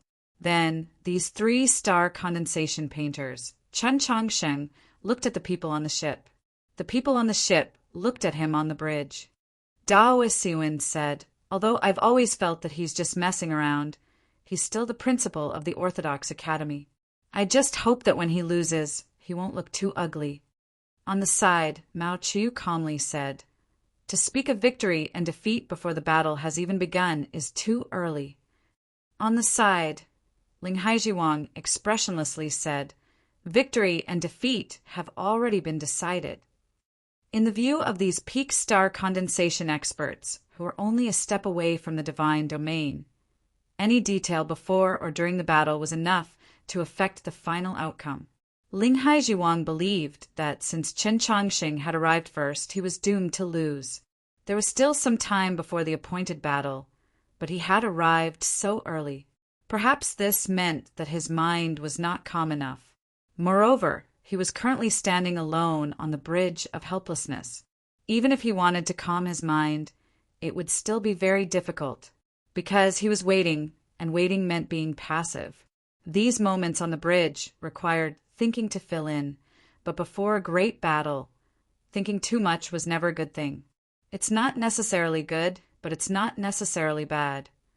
Mao Chu looked in the direction of the Bridge of Helplessness and calmly said, "Perhaps one's heart is restless and impatient, or perhaps one's mind is calm and tranquil. One must first adapt to the environment. In the end, it all depends on one's temperament." These words were very reasonable. In truth, everyone had their own reasons, but because they had different standpoints and inclinations, the reasons they held and the words they spoke naturally conflicted with each other. Similarly, one could also see from the reasons they held and the words they spoke just what standpoint the people present held. I don't understand cultivation, but based on Principal Chen's past, there's no need to doubt his calmness and patience. The speaker was the Minister of Rights. Many people cast surprised gazes at him, and even Prince Chen Lu turned his body to glance at this high official. It was only now that everyone realized that the Minister of Right's heart was actually on the side of the old imperial clan. In the Orthodox Academy, Zhixiu gazed out the window at the overcast sky. After a very long period of silence, he finally stood up, took his cane from the wall, and walked out. Just as he walked out of the house, he suddenly felt a little cold on his face. Touching it, he realized that it was snow on the verge of melting. He raised his head to the sky and realized that it had begun to snow again. "It's snowing," someone on the ship said. The fluttering snowflakes caused the people on the ship to stir, and then they fell silent once more. The crowd looked at Chen Changsheng on the bridge, thinking if the snow gets any heavier, it will disturb his mental state. Looking at the falling snow, would Su Yurong come earlier, or would she purposely come later? The snowflakes gradually turned into flakes. It didn't take long for Chen Changsheng's body to be dyed white. The people on the two shores of the Luo River began to open their umbrellas. Tens of thousands of umbrellas opened at the same time, creating a rather spectacular sight. Chen Changsheng could not see this sight, only the snow falling before his eyes. He had already quietly stood on the bridge for a very long time, but just as Ling Haizhuang had judged, his heart was still unable to completely calm down, because he was currently very nervous. To be more precise, he had always been very nervous. From the moment he saw the white crane land on the shore of the Orthodox Academy, he had begun to feel nervous. He had been nervous for so many days, and he was still nervous now. He was not used to this sort of nervous mood. He was well aware that this sort of mood was not good for his body, and it would also affect his performance in battle. As a result, he gradually began to feel nervous. The source of his nervousness and anxiety was naturally this battle, but the primary reason was that his opponent in this battle was her. From Xining village to the capital, far too many things had occurred, and the source of all of it was her. And now he was finally going to meet her. In the past few days, besides calculating and deducing, he had inevitably thought about what he should say to her when they actually met. He had not thought of it. If he could not think of it, he would not think about it. At this moment, he finally made his decision. He no longer looked at the ship and the people on it, because those were the affairs of the world, too complicated. He also no longer looked at the snow falling from the sky, because snow moved without a trace and was hard to fathom. He gazed at the water under the bridge. The Luo River in the depths of winter was calm, but the water was constantly flowing. Motion and motion were unified in this canal. This was motion and motion as one. He gazed at the bottom of the bridge and threw all his thoughts into the flowing water. He gradually calmed down until he forgot all things and became empty and bright. It was at this moment that Su Yurong arrived. She walked over from the other side of the street, seeming to walk with the wind and snow. She arrived noiselessly, without the slightest disturbance. The wind and snow were very natural things, and her arrival was also a very natural thing. Without alerting anyone, she arrived under the bridge of helplessness. At this moment, Chen Changsheng was standing on the bridge, looking at the scenery of the flowing water. She was looking at the person on the bridge, who was looking at the scenery. The white crane flew over from the distance, stirring up snowflakes as it landed on the black eaves of a house behind the bridge. This was a very beautiful scenery. There was another chapter tonight, chapter 515. That crane cry resounded through the wind and snow, spreading to both shores of the Luo River. The crowd began to stand up, their voices rising from every direction. Some people stood on tiptoe, wanting to get a clearer view of what was happening on the distant bridge, while others simply climbed onto the branches of the scholar trees by the river. However, the trees were already rather brittle in the winter, so how could they bear the weight of so many people? With a crack, tensome scholar trees snapped, and at least several dozen commoners fell into the cold river. Fortunately, there were many priests of the Li Palace and the Zhou army standing guard today, and there were also boats waiting downstream. It didn't take long for those commoners to be rescued from the river. Their lives were not in danger, but after being struck by the bone-chilling cold of the river, a bout of illness was unavoidable. The match on the bridge of helplessness had not yet begun, and no one had even seen Su Yurong's figure, but the scene was already in chaos. One could imagine just how much anticipation the crowd had for this match. The large ship was somewhat closer to the bridge of helplessness, so the important figures on the ship had already seen the figure beneath the bridge. There was a slight disturbance, and then they quieted down. At this moment, Tang 36 and Jishio had somehow boarded the ship. After meeting up with Sumayu, they began to search for a suitable place to watch the match. The captain of the ship was a powerful figure and an elder. No matter how arrogant he was, it was not appropriate for him to cause trouble at a time like this. After looking around, his face suddenly lit up and he brought the other two to MOU's side. MOU glanced at him, but said nothing. Tang 36 gazed at the distant bridge of helplessness and asked, "Are they really going to fight just like this?" MOU looked at the youth on the bridge and the girl below. She said nothing, her emotions rather complex. This match was a contest between the leaders of the younger generation of the Orthodoxy's northern and southern factions, and also a contest between the Orthodoxy's new and conservative factions. More importantly, this match represented a confrontation between the wills of the Divine Empress and the Pope. On the bridge, Chen Changsheng watched the flowing water, watched the snow fall into the water and then disappear. The tension and anxiety in his heart were like those snowflakes, gradually vanishing without a trace. He sensed something and turned to look at the snowstorm. This was a simple movement, not heavy, but very slow, because this turn had already taken many years. Through the snowstorm, he saw the girl beneath the bridge. This was the first time he saw Su Yurong, his former fiancée, the owner of those letters and the bamboo dragonfly. Just as he had thought before on the bridge, his life had changed in a way because of this girl.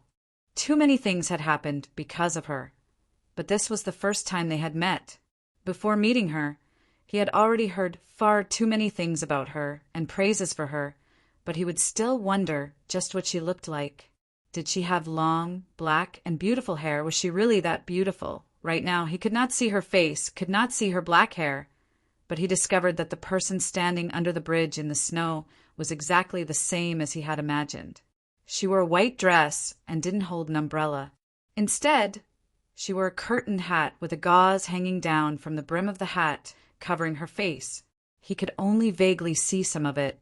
It was not clear, but it should be very beautiful. Invisible, but also very beautiful, because it was a kind of indescribable beauty.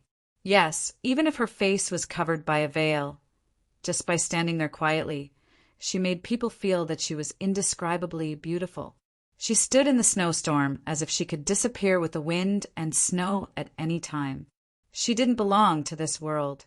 She should be alone on a cliff without any trace. Seeing this girl in the snowstorm, Chen Changsheng finally understood why Su Shiji and Tang 36 thought that he would change his mind when he saw her, why Tang 36 said that many people would lose their lives after seeing her, and why she made people speechless. The veil on Su Yurong's face was fluttering in the snowstorm. She was nodding her head in greeting. Chen Changsheng nodded his head as a return greeting. He thought he should say something at this time, but the next moment he realized that he had been thinking too much. The girl in the snowstorm obviously didn't want to say anything. She just stood there quietly. Both sides of the Luo River were silent. Only the sound of the river flowing around the ship could be heard. Even the sound of snow falling could be heard. Everyone, like Chen Changsheng, felt that he should say something at this time. They wanted to hear what he and Su Yorong would say before the battle to the important figures of the imperial court and the Li Palace. This battle on the Bridge of Helplessness might mean many things. The common people of the capital were also well aware of this, but they didn't care too much who would inherit the divine empress's authority, who would be the next pope, really didn't have much to do with the lives of ordinary people. After the coup of the 100 Herb Garden and the bloody incident of the Orthodox Academy, the capital was still the same capital. The people were more concerned about the grudges between the two sides of this battle. Qin Changsheng and Su Yorong had an engagement, or perhaps it was, as the rumors said, the engagement had been forcefully annulled by the Pope, but none of this could change their relationship.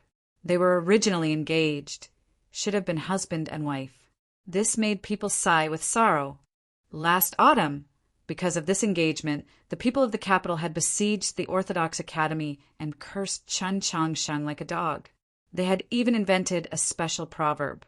But after just 1 year, the people of the capital had changed their attitude. They hoped to see this marriage succeed, because in their view, Qin Changsheng was already completely worthy of Su Yorong, and he was also a Zhou person. Su Yorong might as well marry him than marry Qiu Shanjun. What the people on both sides of the Luo River were thinking, what they were waiting for, Qin Changsheng and Su Yorong didn't know, and probably didn't care. They only calmly stared at each other through the wind and snow, not speaking. For a very long time they didn't speak. Until the end, he and she didn't speak.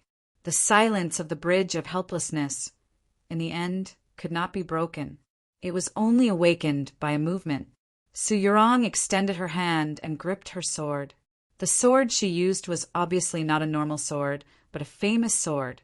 The temple sword of Holy Maiden Peak, after several hundred years, had finally returned to the hands of the current Holy Maiden. Her hand, which gripped the hilt, was very white, somewhat whiter than snow. Qin Changsheng did not notice this. He only looked into her eyes, yet he discovered that he could not meet her gaze no matter what. The gauze draped over the curtained hat seemed rather strange. Su Yorong unsheathed the temple sword from its sheath. A sword cry rose from the Bridge of Helplessness, drifting up and down the Luo River. Ripples began to appear on the calm surface of the water, and then the waves became great waves, incessantly slapping against the bow of the ship and the banks of the Luo River. At the same time, countless waves arose in Qin Changsheng's Sea of Consciousness. Chapter 5:16. There had been no opening remarks, no conversation, no foreshadowing, no sudden rush of wind and snow. This battle that everyone had focused their attention on had begun in such an ordinary and unremarkable manner. The speed at which Su Yorong drew her sword was very slow, as if it had been broken down into countless motions and then reassembled.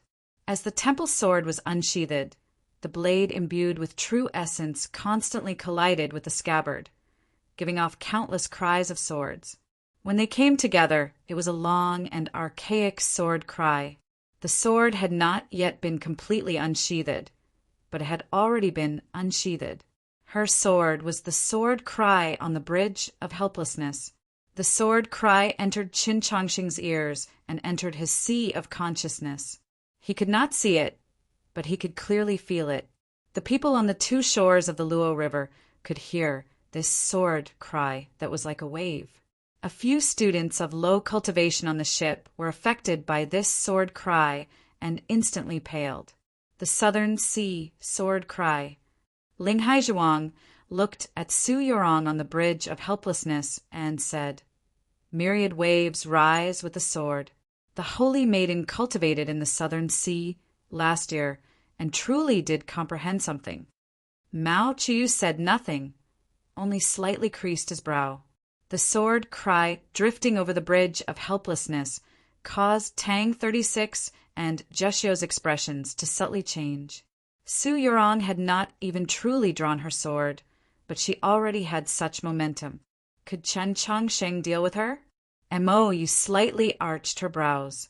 Very few people knew that Su Yorong was most skilled in archery, but she knew, so from the beginning until now, she still did not understand why Su Yurong did not use the Tong Palace, but instead used the temple sword.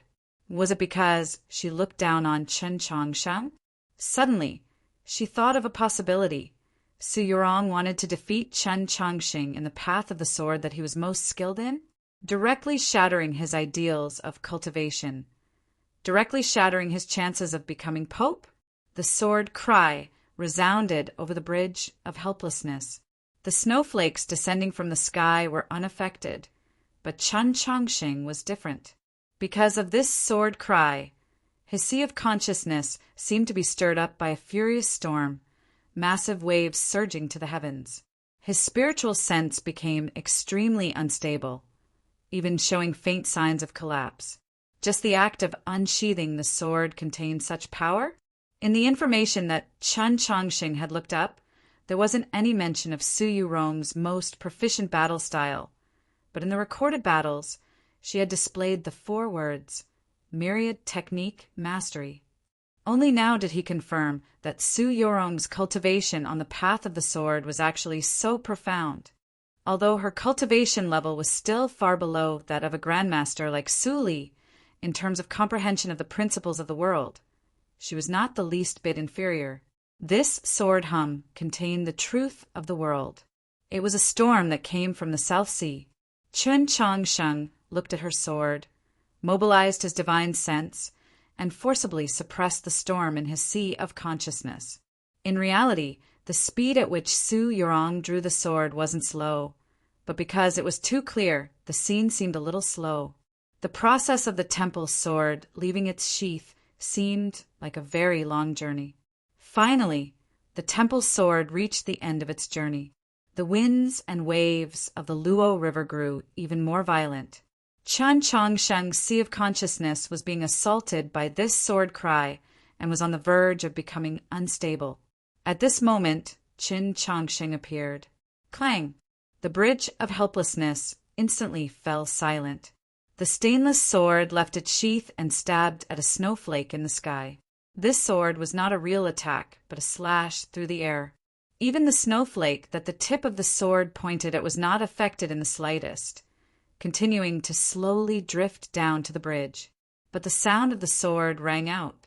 If Su Yurong's drawing of the sword was said to be a very slow process, then Chen Chongsheng's drawing of the sword was extremely fast. The temple sword had calmly traversed tens of thousands of li, but his sword had gone directly from the ground to the sky. The silver bottle suddenly broke. A crisp hum. This crisp sword hum suddenly appeared and then entered the sword hum of the temple sword. The distant and indifferent sword hum, yet containing the might of countless storms, paused for a moment because of this. The moment the temple sword left its sheath, the sword hum rang out once more, even brighter than before. Chen Chongsheng drew back his sword and lightly waved it at his side, brushing away the snowflake that was about to fall to the ground like a flick of his sleeve. Another illusory sword returned from the sky to the shore, smashing apart the waves. The wind entered the mountain aperture. The wind howled. 2 sword cries rang out, and the sword hum came to an end. The bridge of helplessness became quiet once more. Mao Chiyu, Ling Haijiwang, and the others looked at the bridge a li away, at the young man and young woman on the bridge, their emotions rather complex. This battle had only just begun.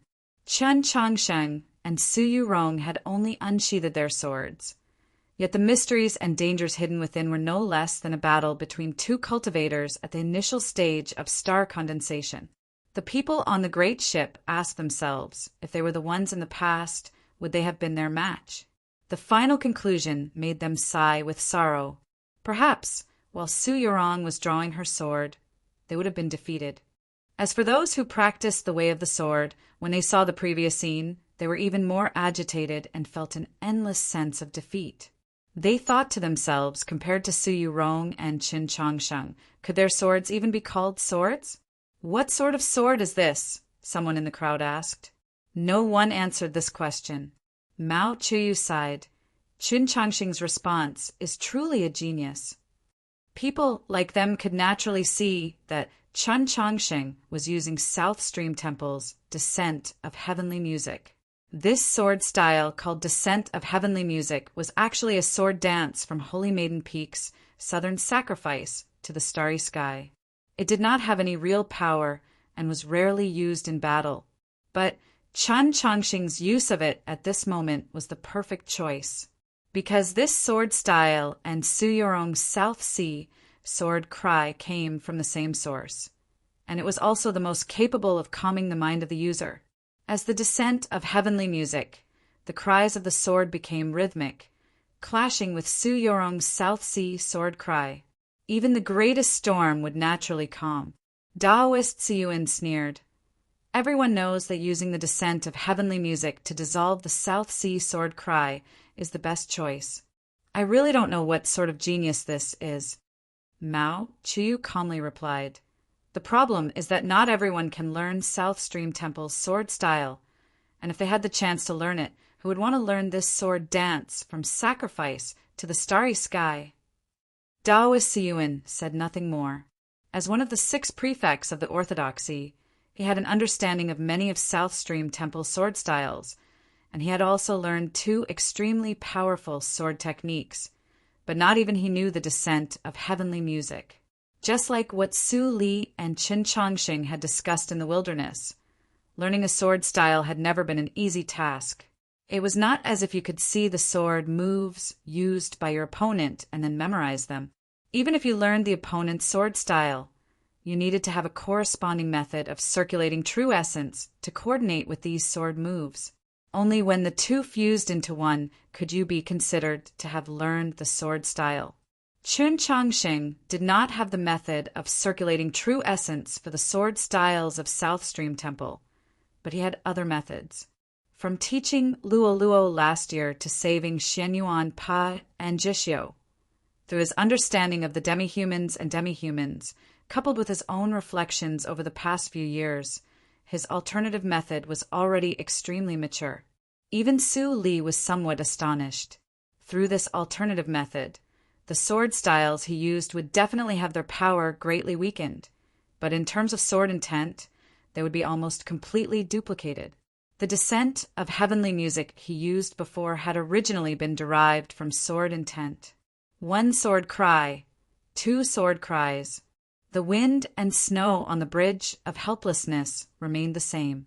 Chun Chongsheng and Su Yorong quietly stood on either side of the bridge. It was as if nothing had happened, as if nothing had changed.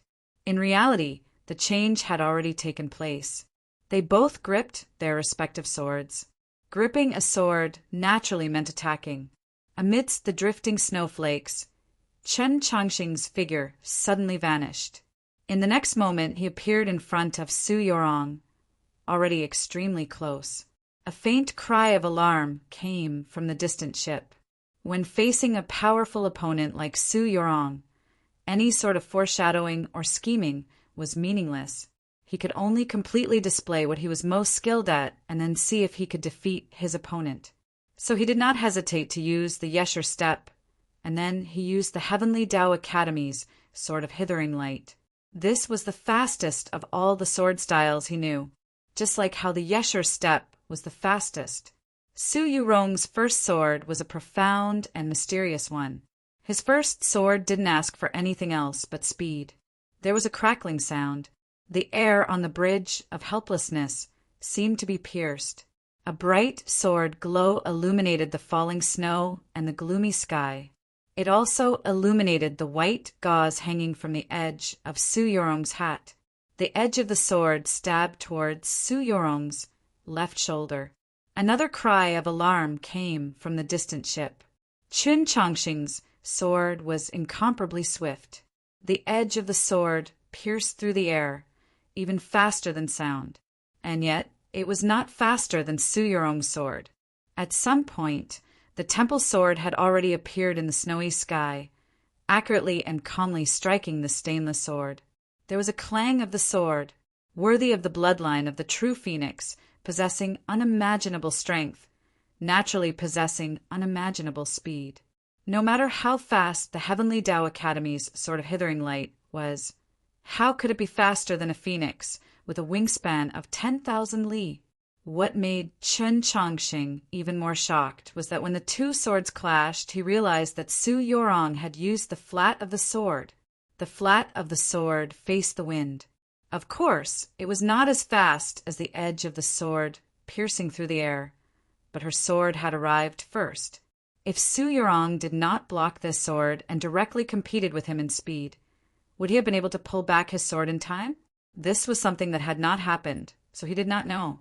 Moreover, in the circumstances at the time, he simply did not have the time to think about these things. The stainless sword and the temple sword met. The surrounding snowflakes seemed to be swept up by turbulence in the air, madly scattering. The two swords parted. The qi on the bridge of helplessness suddenly changed. This was because Su Yorong's qi had changed. She, who had been quietly standing there all this time, suddenly seemed to become tall and big. She did not truly become tall and big, but a kind of qi. A qi like that of a god overlooking the common people appeared on her body. Her sword slashed towards Chen Chongqing. It was different from the imaginations of ordinary people towards the holy maiden, different from the impression the populace of the capital had of her. This sword did not give off an ethereal and otherworldly feeling. It also did not give off an indistinct and mysterious feeling. Su Yorong's sword was extremely simple. Because it was simple, it showed off its edge. Her two hands gripped the hilt of the temple sword and raised it above her head, level with the space between her eyebrows, as if praying to the heavens. In the next moment, the temple sword pierced through the air, piercing through the space between her eyebrows. Carrying with it all her spirit and spirit, it advanced courageously, a seemingly limitless amount of true essence, an indestructible divine sense, along with an incomparably berserk sword energy, slashed towards Chen Chongqing's head. Yesterday, Reader Hai Hijun came over and said that the monthly votes were ranked first. I was very shocked. To tell the truth, I did not expect it because it has already been half a year since I thought about this sort of thing. In the end, when I saw it, it was actually true. I thank everyone very much for your votes, and I am overjoyed from the bottom of my heart. But please understand, everyone, I have returned to my home in Hubei this month to take care of business. Time is truly pressing, so there is no way for me to update too much. Once again, I express my thanks to everyone. I will strive to write this paragraph better. See you tomorrow. Chapter 517. There was a muffled boom. All the snowflakes on the bridge began to madly dance, surging forward along with the temple sword. Countless snowflakes fell, and all Chen Chongqing could see was a vast expanse of white. He could see nothing, only sensed the terrifying power of that sword behind the mist of snow. He felt like he had entered an illusion, that what he faced was not Su Yorong's sword, but an avalanche. The ice and snow that had accumulated on the southern cliff of Holy Maiden Peak for 1,000 years suddenly collapsed, rumbling like thunder as it rushed toward him. No matter how exquisite his sword style was, how could it pierce through this collapsed cliff? The two shores of the Luo River were very quiet. The great ship was even more still. Both Mao Qiuyu and Ling Haizhiwang were silent. Tang 36's hands were tightly clenched, but he still couldn't help but tremble. Su Mayu's face was somewhat pale, his lips moving as he muttered something. At some point, Zhishou's eyes had turned somewhat red, and the hand that gripped his cane tightened.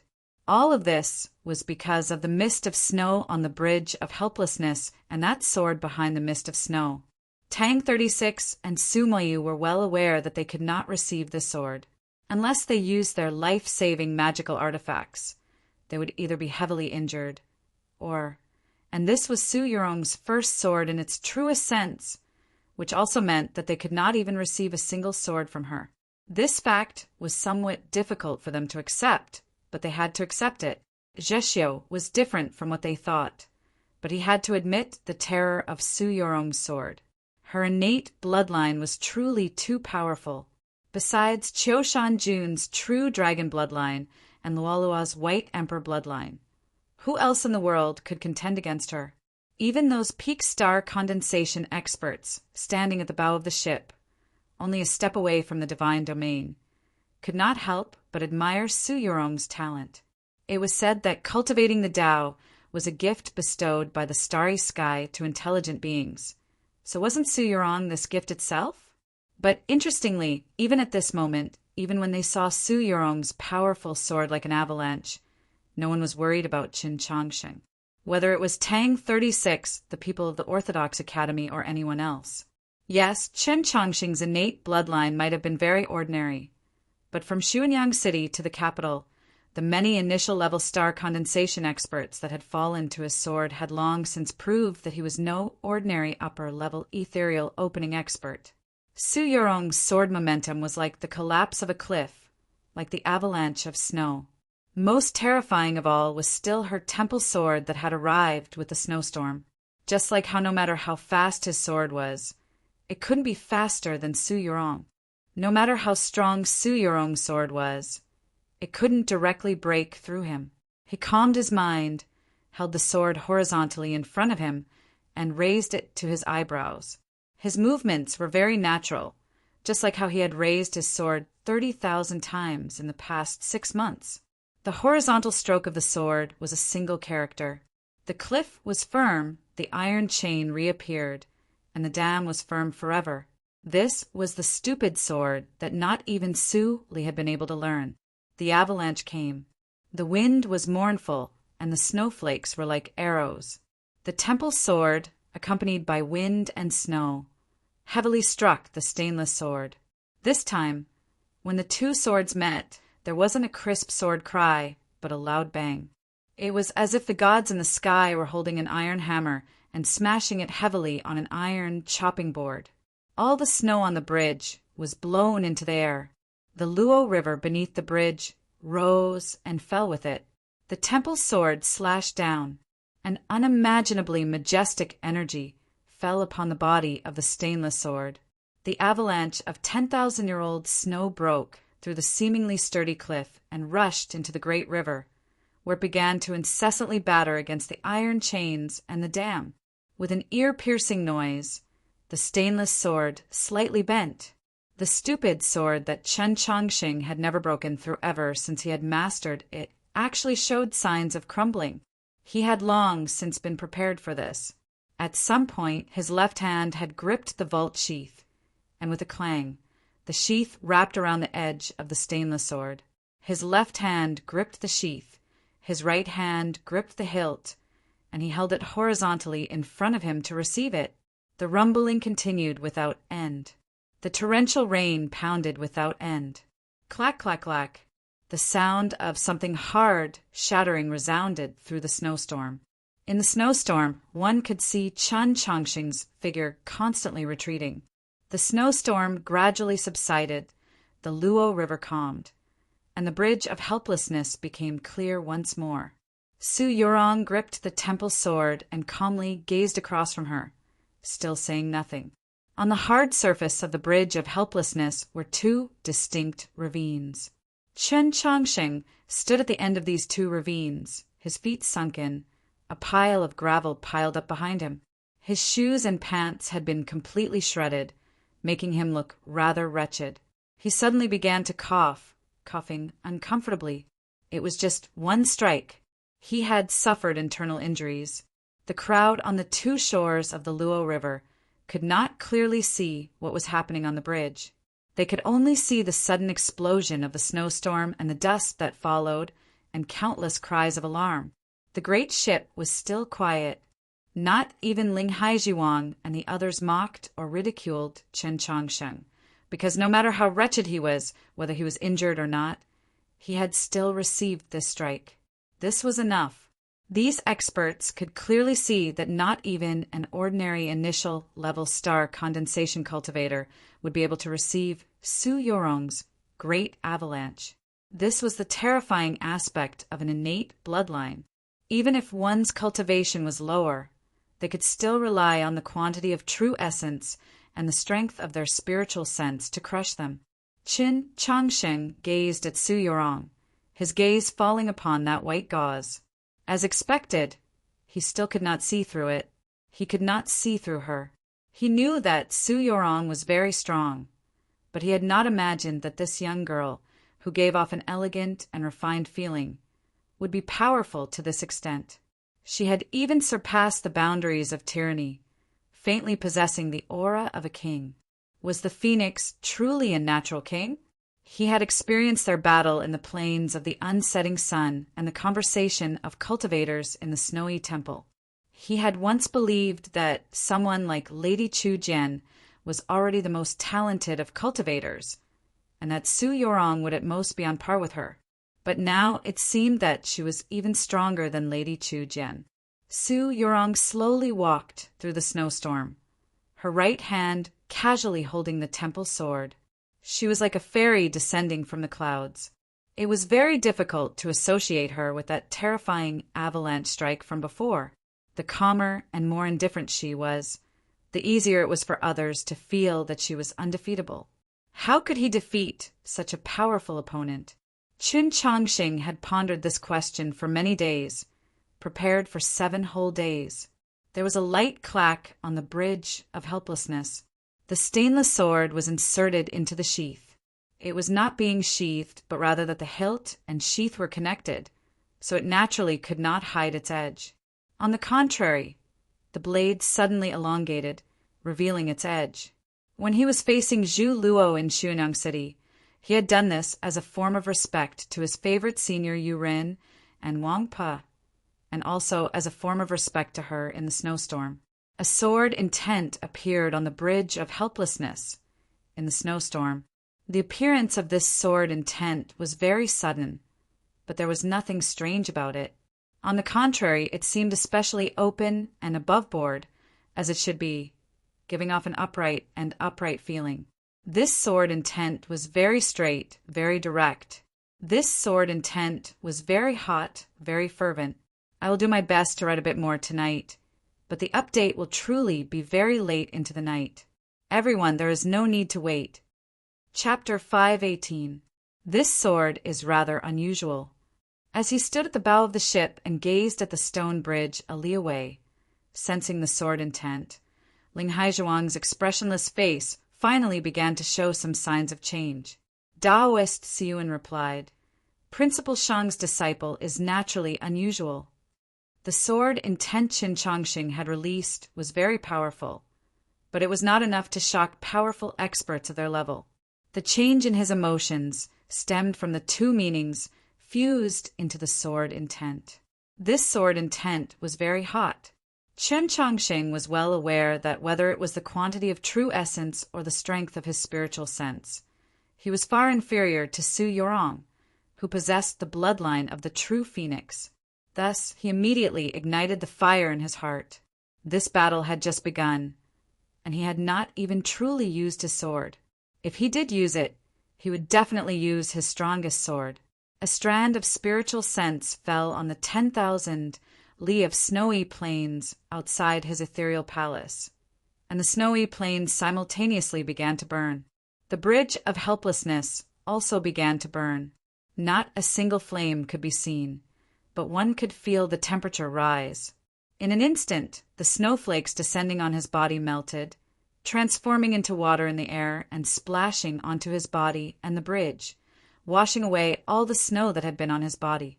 This sword intent was very straight, somewhat similar to the sword he had used to block Su Yorong's great avalanche, but it was even straighter.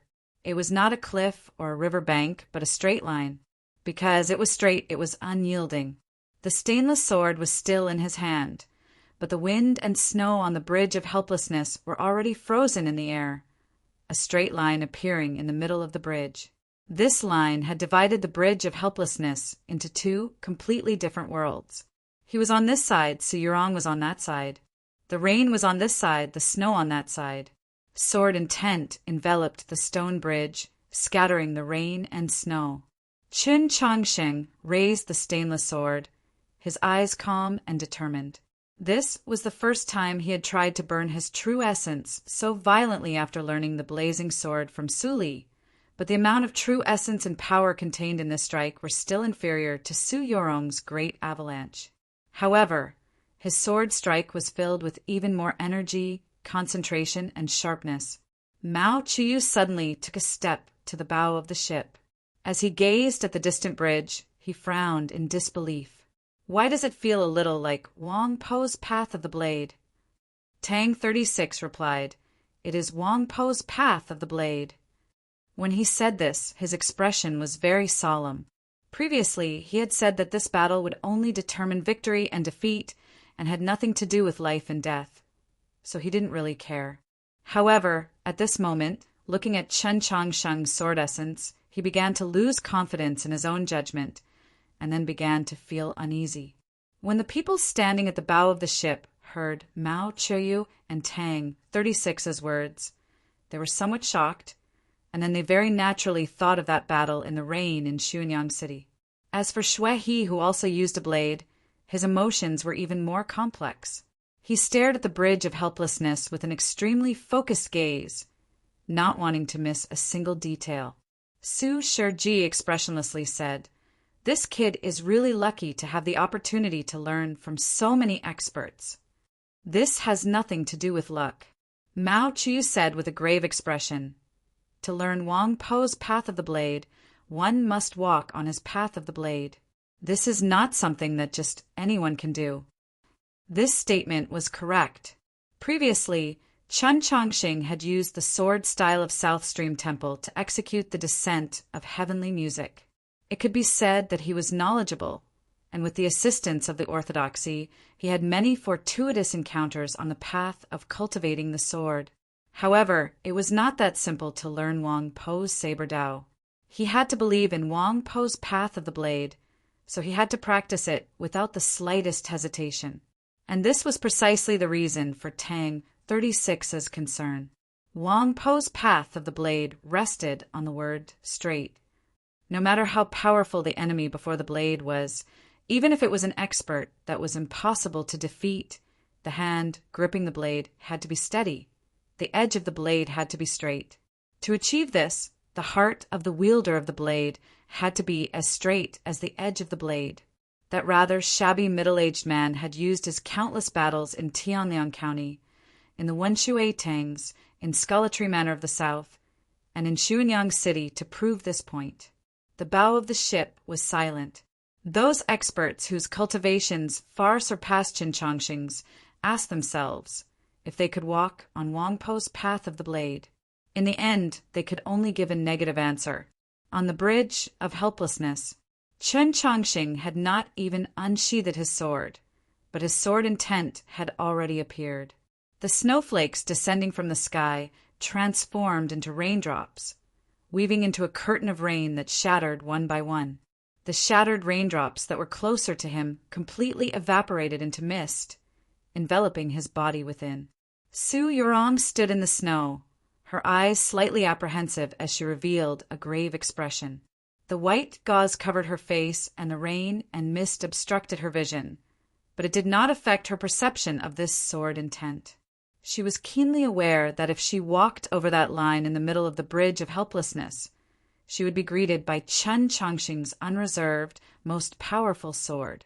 This sword would assuredly decide victory and defeat. Of course, she could also continue to stand in the snow and wait for the changes that might occur later on. But this could also mean that Chen Changxing could raise his sword intent to an even more terrifying level.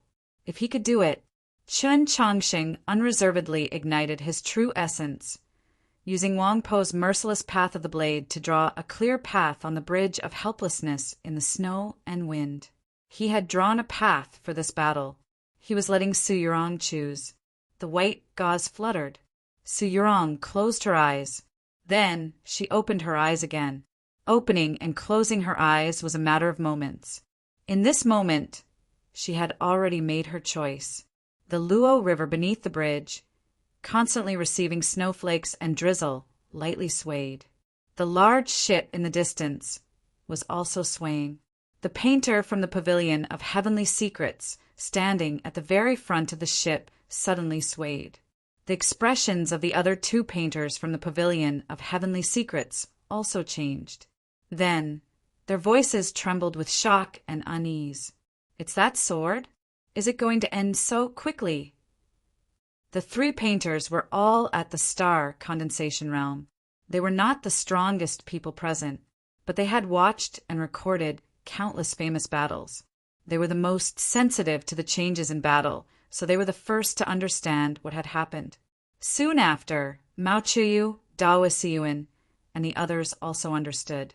The Luo River was deathly still. All this was because the girl on the bridge of helplessness had opened her eyes once more.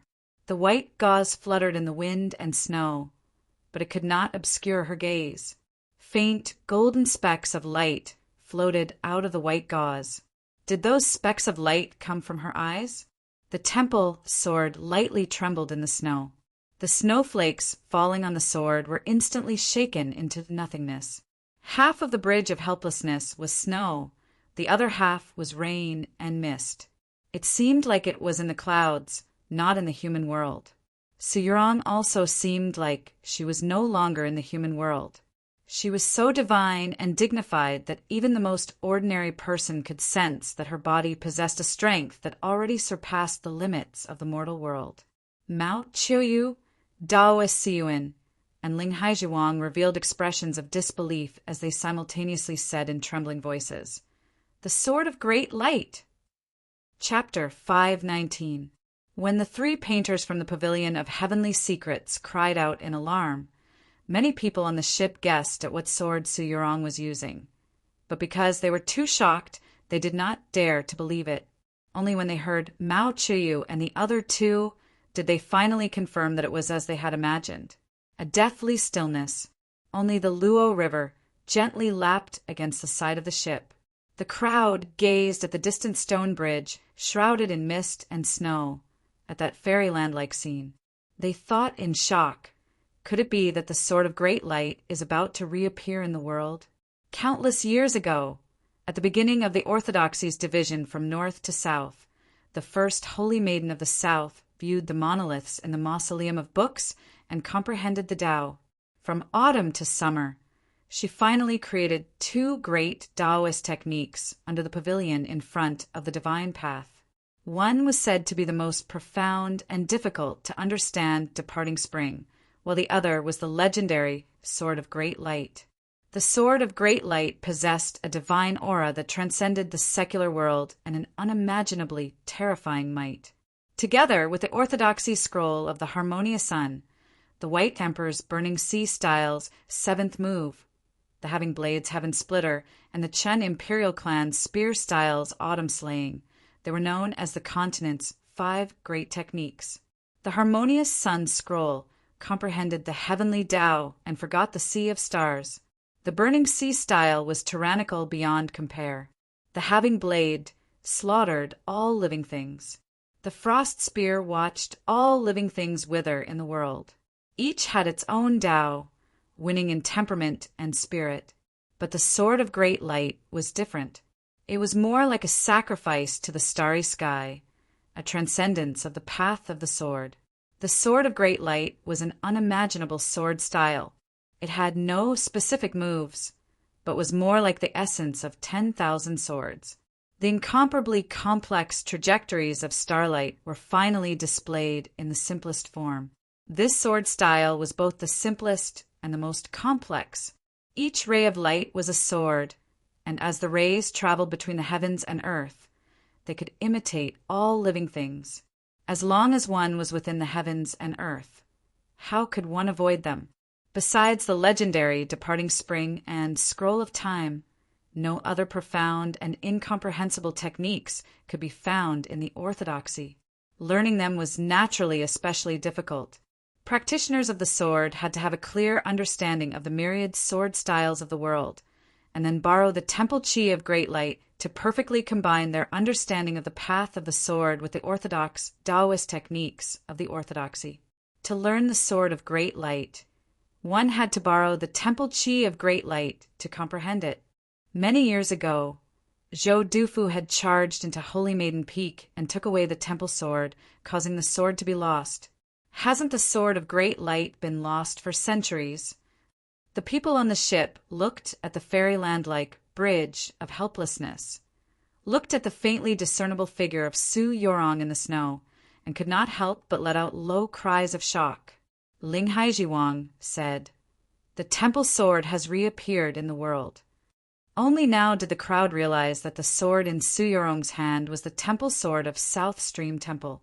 Soon after, they recalled the rumor that Chen Chongqing had discovered the sword pool in the garden of Zhou and knew that this temple sword had to have been returned to South Stream Temple by the Li Palace.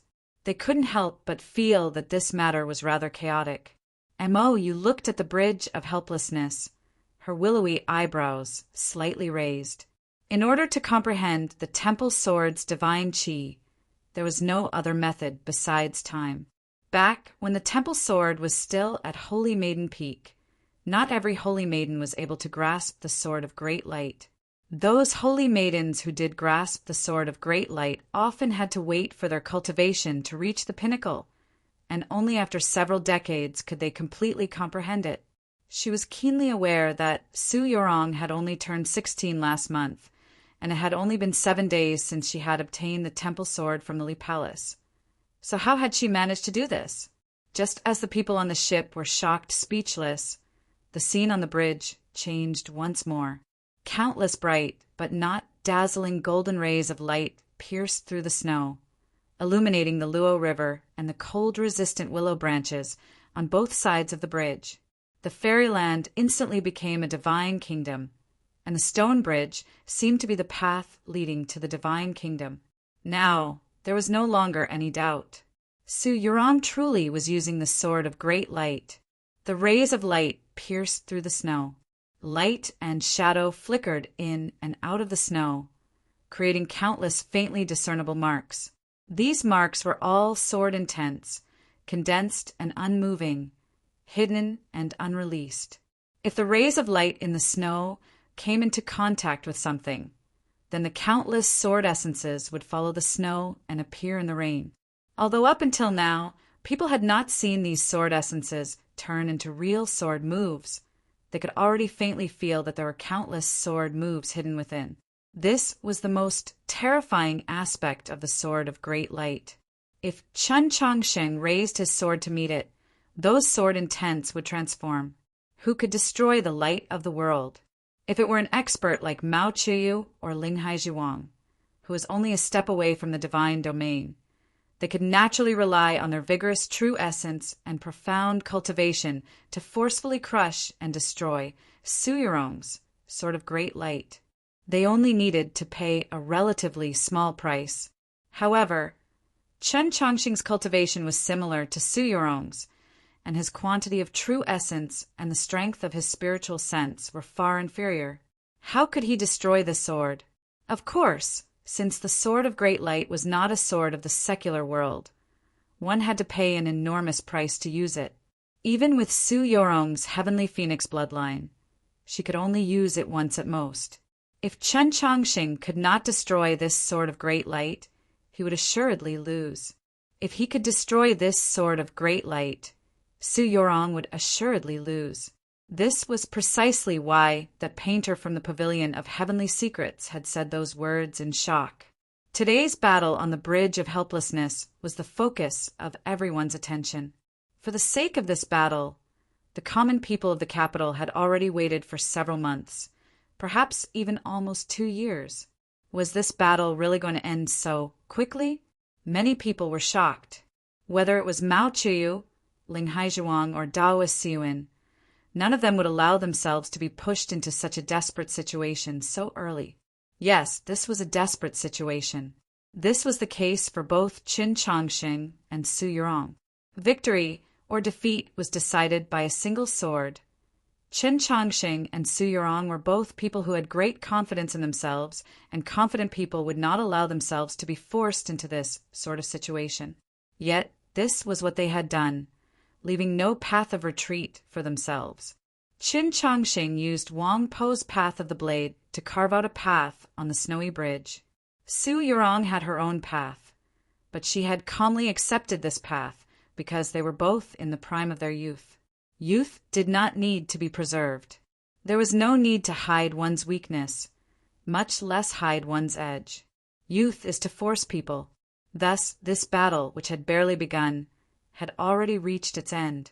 Senior experts like Ling Haizhuang were no longer youthful, and had even forgotten their own youth, so they could not understand. Tang 36 could understand, Su Moyu understood, Prince Qin Lu vaguely understood, and Jishio understood best because they were all young. Whether it's Chen Changsheng or Su Yorong, neither of them likes to put on a show for others to see. Tang 36 turned his head to glance at the dense crowd on the two shores of the Luo River and said, "It will end very quickly." At this moment, a cry of alarm suddenly came from below the great ship. The snowy mist on the bridge of helplessness madly danced, and the rain and mist suddenly dispersed. Countless rays of light concealed, countless sword intents attacked Chen Changsheng. Chen Changsheng raised his sword and stabbed at a certain place in the snow and rain. There was nothing new about this attack, much less any deeper meaning. Yet the rain and snow on the bridge suddenly stopped. Chapter 5:20. A sword glow lit up. Compared to the boundless light surging out of the mist and snow on the other side of the bridge, it was so dim and not even worth mentioning. The trajectory the sword drew in the mist and the place it fell in was also so ordinary and unremarkable. Anyone could see that it was a very ordinary sword technique. Yet the moment the edge of the sword rose, the mist drifting down from the sky instantly stopped. Even the boundless light brought about by the temple sword began to recede as it flew towards the stainless sword. The sword of great light had not yet arrived. What came with the mist was sword intent, formless and formless. Yet Qin Changsheng had seen through the intent of the temple sword hidden behind the light. Because he used the intellectual sword, he had used an entire 7 days to cleanse his all-seeing eye. He wanted to see the truth. To be able to guess the sword intent hidden in the mist and see the truth that had yet to be discovered did not mean that he could easily break through it. How had he done it? The stainless sword's seemingly casual flick. That sword technique was clearly extremely ordinary, yet it was especially suitable for the current situation.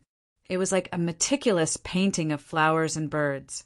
He had seemingly carelessly and casually put down the final stroke, the ink line so twisted and powerless. Yet, if one looked from a little distance, one would see that it was a plum branch. A casual dot of ink could also be the finishing touch. An ordinary stroke could sometimes make an entire painting come alive. The problem was to find the right time and the right situation to put down that dot of ink. To put down that stroke required countless times of practice and comprehension. Only then could one know where the stroke should be placed and what kind of brush technique should be used. What kind of brush technique was this? What kind of sword was this? A somewhat unconfident voice rose up from below the deck of the great ship. The small sword of the plum hut? The one who spoke was an instructor from Temple Seminary. With his status and position, he naturally couldn't stand at the bow of the ship, but from a distance of a mile or so he could barely make out Chen Changsheng's sword move within the misty rain. He felt that Chen Changsheng's sword maneuver was very familiar, causing him to be very surprised and subconsciously blurted it out. Many people heard these words and then thought back to Chen Changsheng's sword move, discovering that it was actually the Temple Seminary's extremely unknown plum hut sword. For a moment, no one could say anything. The fact that Chen Changsheng had dabbled in the path of the sword had long since caused everyone to be shocked to the point of numbness. But how could he think of, and dare to use such an extremely common sword move to counter Su Yurong's sword of great light? And he had actually succeeded? Had he really succeeded? No, this was just the beginning. The sword of great light, one of the world's 5 ultimate techniques. How could it be so easily broken? Just as Chen Changsheng's sword technique broke through the mist and rain and revealed its edge, the light that had been faintly restrained within the mist and snow suddenly flared up once again, transforming into countless sword slashes, carrying snow and rain as they once again slashed towards Chen Changsheng. The light was still in the snow.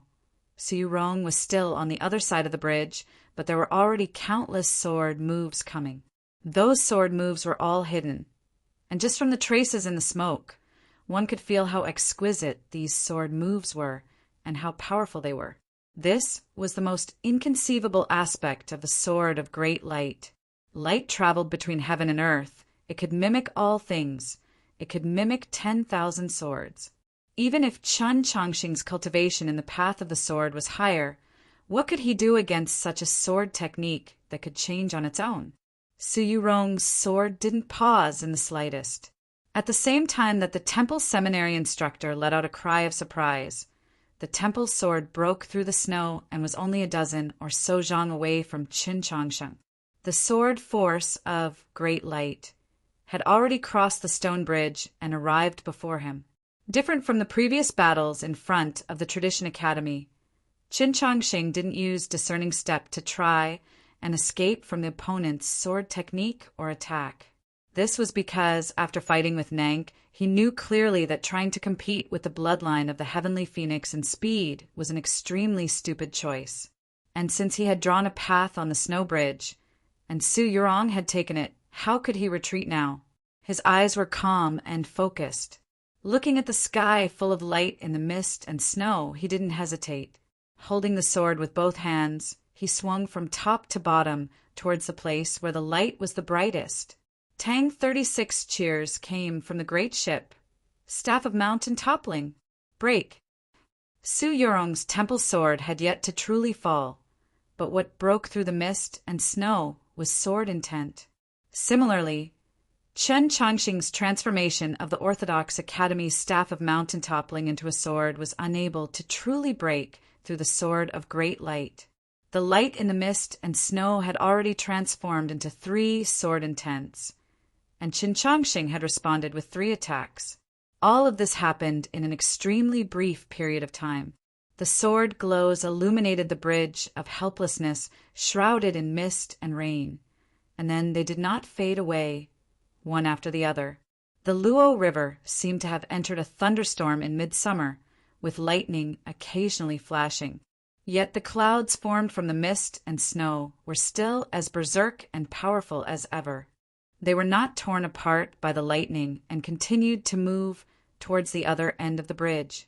Whether it was the people on the ship or the people on the 2 shores of the Luo River, none of them could clearly make out the details on the bridge of helplessness, such as those fluttering sleeves and white muslin. They could only faintly make out the figures of Chen Chongqing and Su Yurong in the mist and mist. The divine qi exuded by the slowly advancing Su Yurong grew thicker and thicker, the pressure of the light growing stronger and stronger, just like a statue of a god in the Li Palace. As for Chen Chongqing, he was still standing at his original position, calm and silent like a stone. No matter how much water washed him, his form would not change, his heart would not waver. One was in motion, one was in stillness. What was still was the heart, what was in motion was the sword. The stainless sword was like a bolt of lightning, while the temple sword was like a bright sun. But in the mist and mist, they were actually more like 2 ships sailing on the great sea at dusk, sailing against the wind and breaking through the waves. They gradually grew closer and closer, and at the very last moment they would meet. Even now, Chen Chongqing and Su Yurong's swords had yet to meet, but their sword intents had already met countless times. The Luo River emitted countless clear cries of swords, closely followed by the swishing of swords cutting through all hard objects. Protected by a powerful array, the bridge of helplessness that even warships could not destroy seemed so frail in the sea of light and the massive waves raised by the 2 swords. Countless cracks appeared on the hard surface of the bridge, and the bits of stone that flew out were instantly pulverized by the sword energy. The railings on the 2 sides were covered in dense cracks like spiderwebs. Those beast heads that had been quietly watching the Luo River for countless years were cut into bits by the splashing sword intents, their ears and faces severed. The people on the 2 shores of the Luo River were somewhat far away, so they could not clearly see what was happening on the bridge. They could only see the light in the falling snow and hear those sounds. Even so, their minds were still agitated and uneasy. The people on the ship were a little closer, and they cried out in shock at the exquisite sword techniques in the mist and mist. Is that the heaven-quaking sword style? 3 sings of the fisherman's song. How could he know the sword style of the emotion-severing sect? Cries of surprise came from below. The people standing at the bow of the ship silently gazed at the bridge of helplessness. Yes, there truly was no sword style in this world that could completely break the sword of great light, because this sword technique of Holy Maiden Peak was too inconceivable. In the instant the light appeared in the mist, Qin Changsheng recalled the records in the Taoist canon and felt the same emotion. He had never seen such a complicated and all-encompassing sword style, yet so simple that it already coincided with the heavenly Tao. He had never even imagined that the sword of great light was already the final shore of the path of the sword.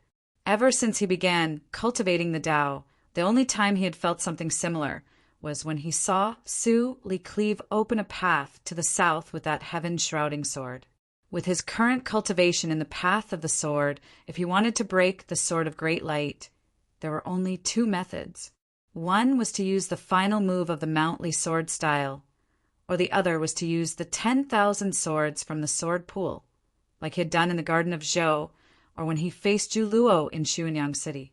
However, the former would inevitably lead to life and death together, so he could not choose. The latter was something that not even he could control. It would surpass the calculations he had made in the past 7 days, so he could not choose. In the end, he used the 3rd sword that Su Li had taught him, and also the sword that Su Li himself had not learned. It was just that this time he used sword intent, not the sword itself. He did not use the sword to defend, only the clumsiness of the sword, because no matter how one looked at it, that method was very stupid. He used countless swords to break Su Yurong's one sword. The light illuminated the secular world, able to imitate all the sword intents in the heavenly realm and the mortal realm. Then he would use all the swords in the heavenly realm and the mortal realm. This method was very stupid, but to be able to learn all the swords in the heavenly realm and the mortal realm, and to know when and which sword to use to break the formless form and unintentional intent before the light, how could someone truly be stupid? The teachers and students of the Ivy Academies at the bottom of the ship could not understand, but the important figures standing at the bow of the ship were well aware of this point. So when they saw those sword intents crisscrossing the world on the snowy bridge, they fell silent for a very long time. The Minister of Rites was not a cultivator, so he could not help but ask, "How many swords?" Ling Haijiwang expressionlessly replied, "Principal Qin used 43 swords." Taoist Siyuan said with a complex expression, "Not even one sword is finished." These 2 prefects of the orthodoxy were both correct, and they were not talking about Qin Changsheng and Su Yurong. Su Yurong's sword of great light truly had not been finished. Qin Changsheng's 43 swords could naturally be understood as one sword. The bow of the ship was quiet. In truth, at the very start, there had been people talking the entire time. When Qin Changsheng used the 6th sword, Su Moyu softly said, "I've lost." When Qin Changsheng used the 9th sword, a divine general who had returned from Temple Pass to report to the imperial court creased his brow and shook his head. When Qin Changsheng used the 11th sword, Shuehi's hand lightly caressed his severed arm. When Qin Changsheng used the 27th sword, Zhixiu shook his head. If he and Qin Changsheng had a direct confrontation, he would have lost. Of course, this was just a discussion of the sword, not a battle to the death. Then he glanced at Tang 36, somewhat confused, thinking, "Could it be that you can last longer than me?" Tang 36 had never said when he would lose, but now he sighed, "Have we all learned the sword for nothing?" Many people at the bow of the ship had rather unsightly expressions, but they could not refute this. Everyone knew that Qin Changsheng was well versed in the Taoist canon. So could it be that he had also learned all the sword styles in the world? Days of being as busy as a dog without a stockpile of manuscripts are just that sorrowful. I very much miss the state of my work from last month. I want to strive to start working hard next Tuesday. Chapter 5:21. Jishio gazed at the mist and snow on the bridge, the light in the snow, and said, "It truly is so." And no one refuted his words. If Chen Changxing's cultivation in the path of the sword was enough to make everyone sigh with emotion, then Su Yorong's level of cultivation left them speechless. Just like Tang 36 had said to Qin Changxing in the Plum Garden Inn, she had always left others speechless. From the start of the battle until now, Su Yorong had always calmly controlled the situation on the bridge of helplessness. Qin Changxing's sword seemed powerful, but in the end, he was only passively breaking through. If Qin Changxing was already inconceivably powerful, then just how powerful was Su Yorong, who was still as calm as ever? Sword intent assailed the stone bridge. Sword energy crushed the array. Snow and rain flew together. Light and flowing water confronted each other. The crowd on the two shores of the Luo River could only see the beautiful scene of rain and snow and the faintly discernible and mythical battle. They could not understand the meaning behind it and constantly cheered and cried out in alarm. But the people on the great ship grew quieter and quieter, especially the important figures at the bow of the ship, because they saw perfection. The stone bridge was between heaven and earth.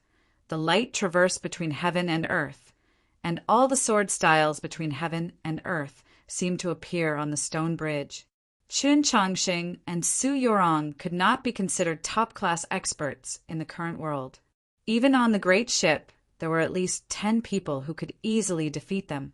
However, the comprehension ability and cultivation in the path of the sword they had displayed in this battle could be said to be almost perfect. This also meant that they possessed unimaginable potential. As long as no major accidents occurred, they would inevitably surpass each and every one of the people at the bow of the ship. The youngest holy maiden of the South and the future pope were truly extraordinary.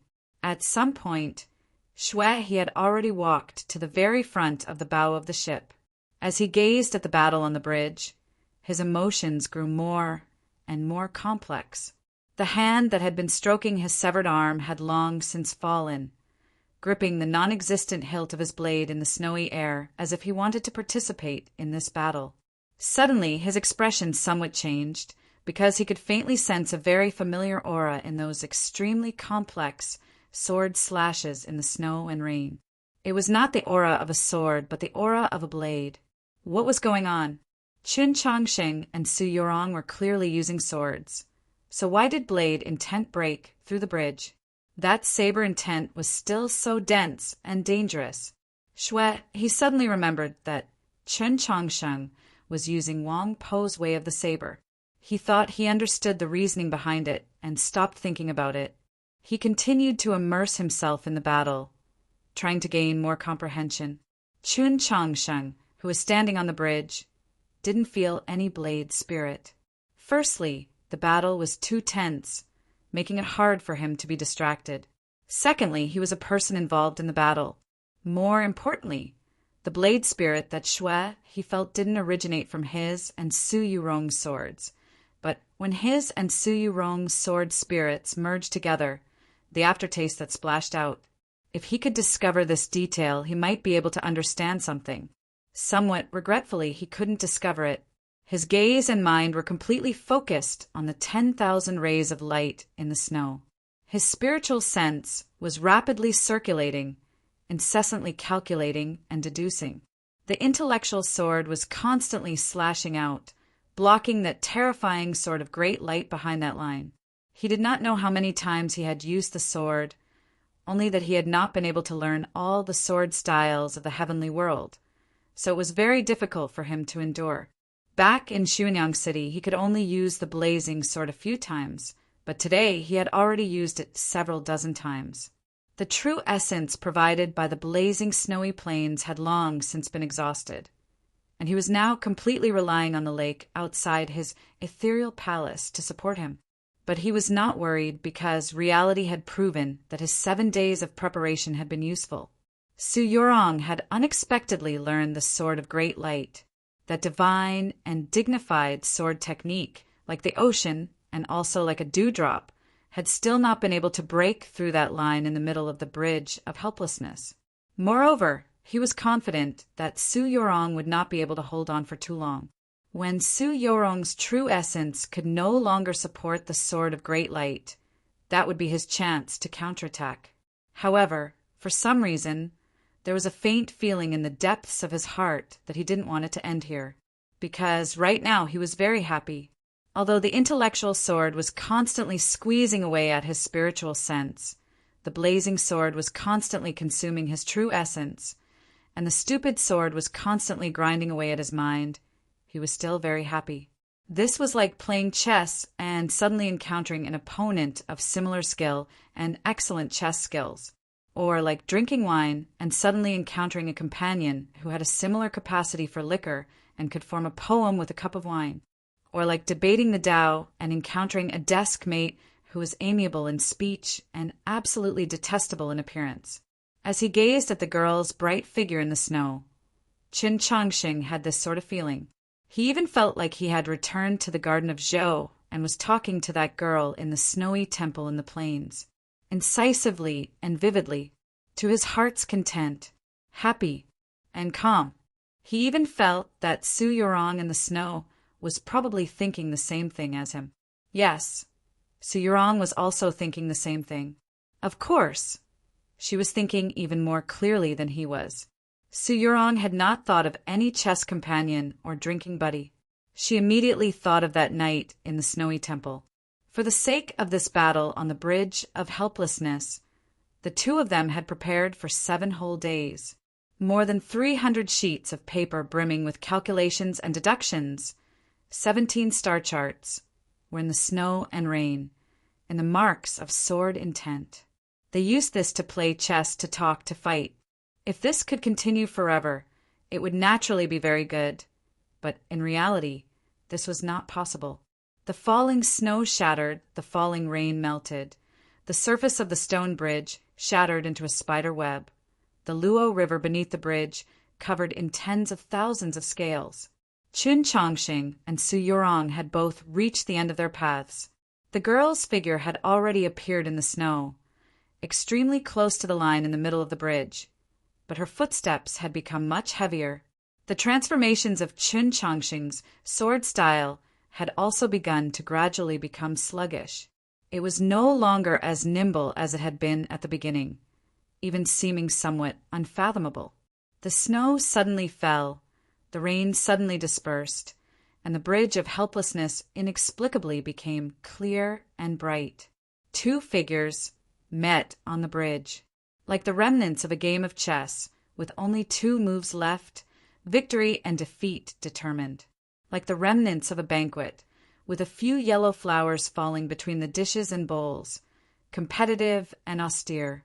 In the wind and snow, the people were gone, the temple was empty, only the ashes in front of the statue of God still retained some warmth.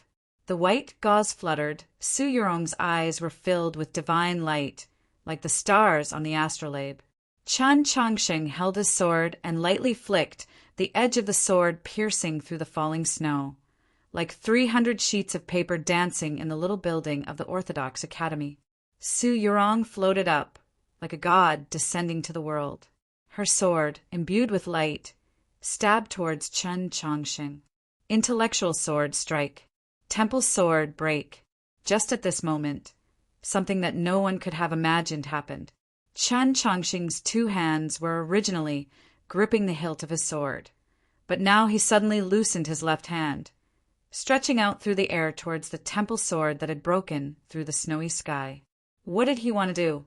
Even if his body had been bathed in dragon blood, comparable to the most perfect purification, it was still a body of flesh and blood.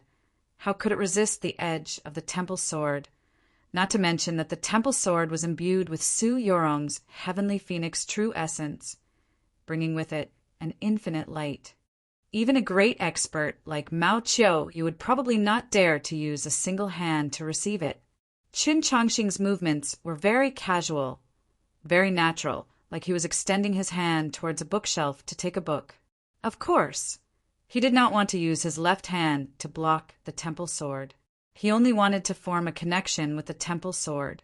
His finger, besides the snowy sky and the light of the temple sword, also contained a faintly discernible connection. The temple sword had originally been brought out of the garden of Zhou by him. He was extremely familiar with the sword intent of the temple sword, so how could the temple sword not recognize his qi? When the sword pool appeared in the garden of Zhou, 10,000 old swords had followed him into battle, including the temple sword. All of these swords were his companions, his comrades. On the battlefield, how could a comrade attack you? In a moment of life and death, how could a comrade not hear your cry for help? An unimaginable ripple of qi appeared on the bridge of helplessness.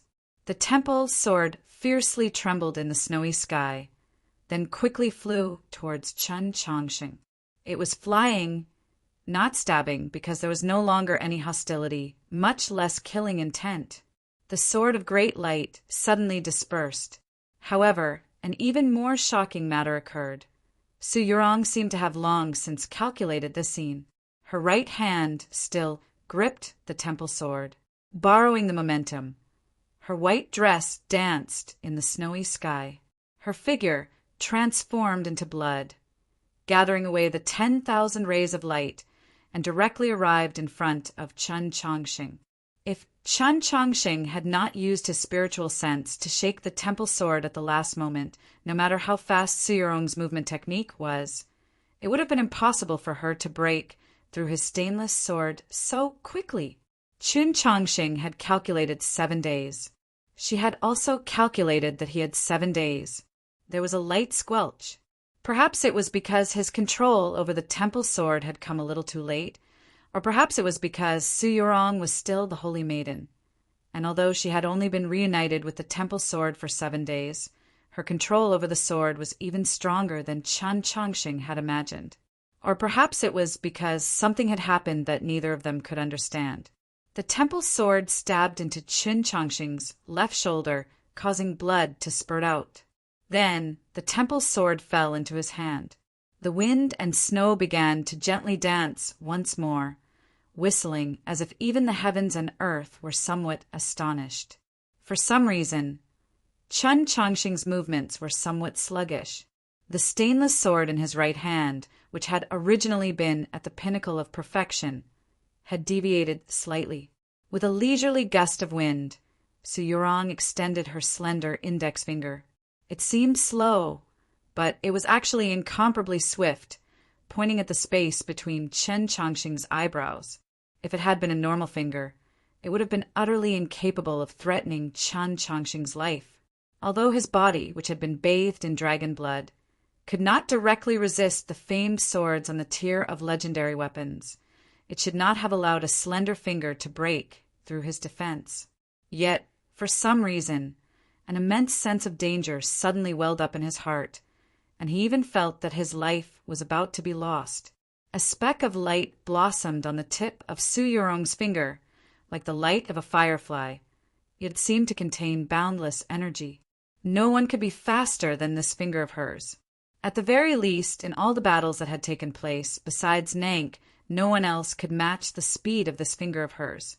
From the start of the battle until now, she had never unfurled the wings of the phoenix, because she did not need to. The body did not have the wings of the rainbow phoenix, but their hearts were linked by telepathy. This was the rhino spirit finger. The next chapter will determine victory and defeat. The next chapter will be released at night, around 8:20. Chapter 5:22. Cries of alarm rose up from the great ship far away on the Luo River.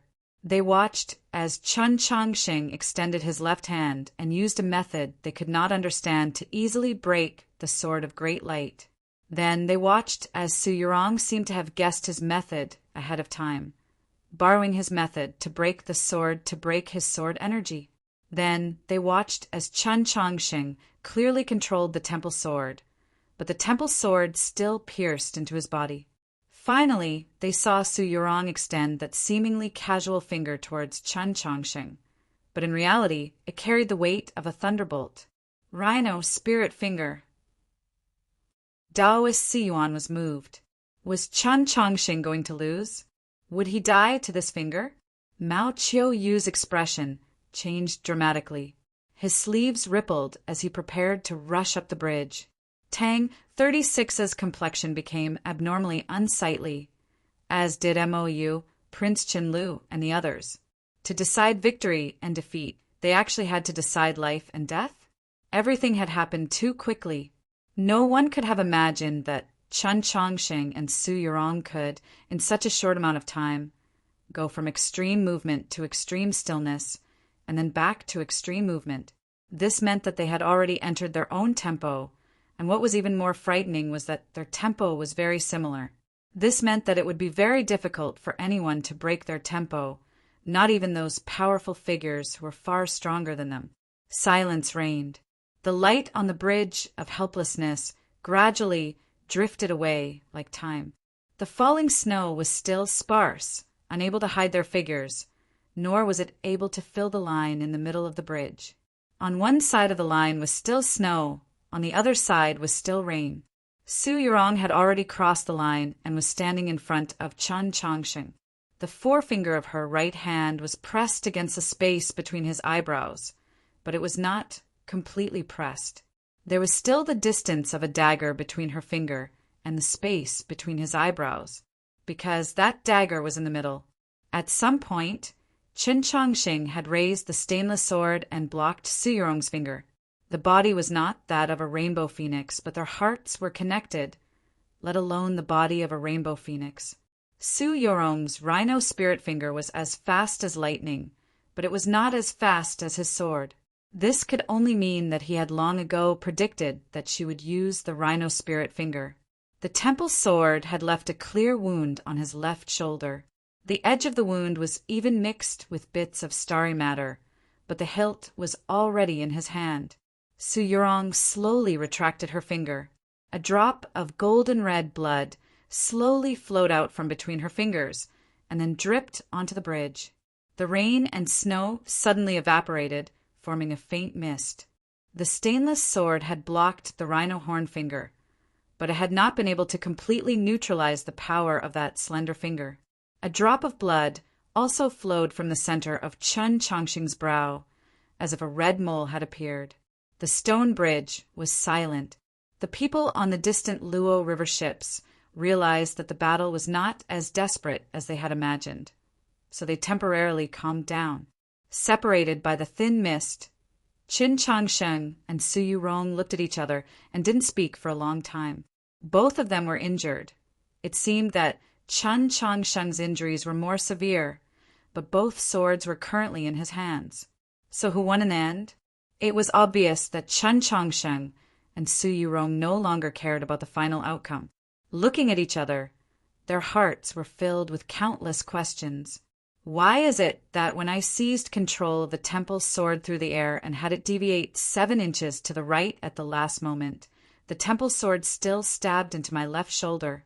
Could it be that from the very beginning, your sword of great light never had any intention of stabbing my vitals, only wanting to stab into my left shoulder in the end?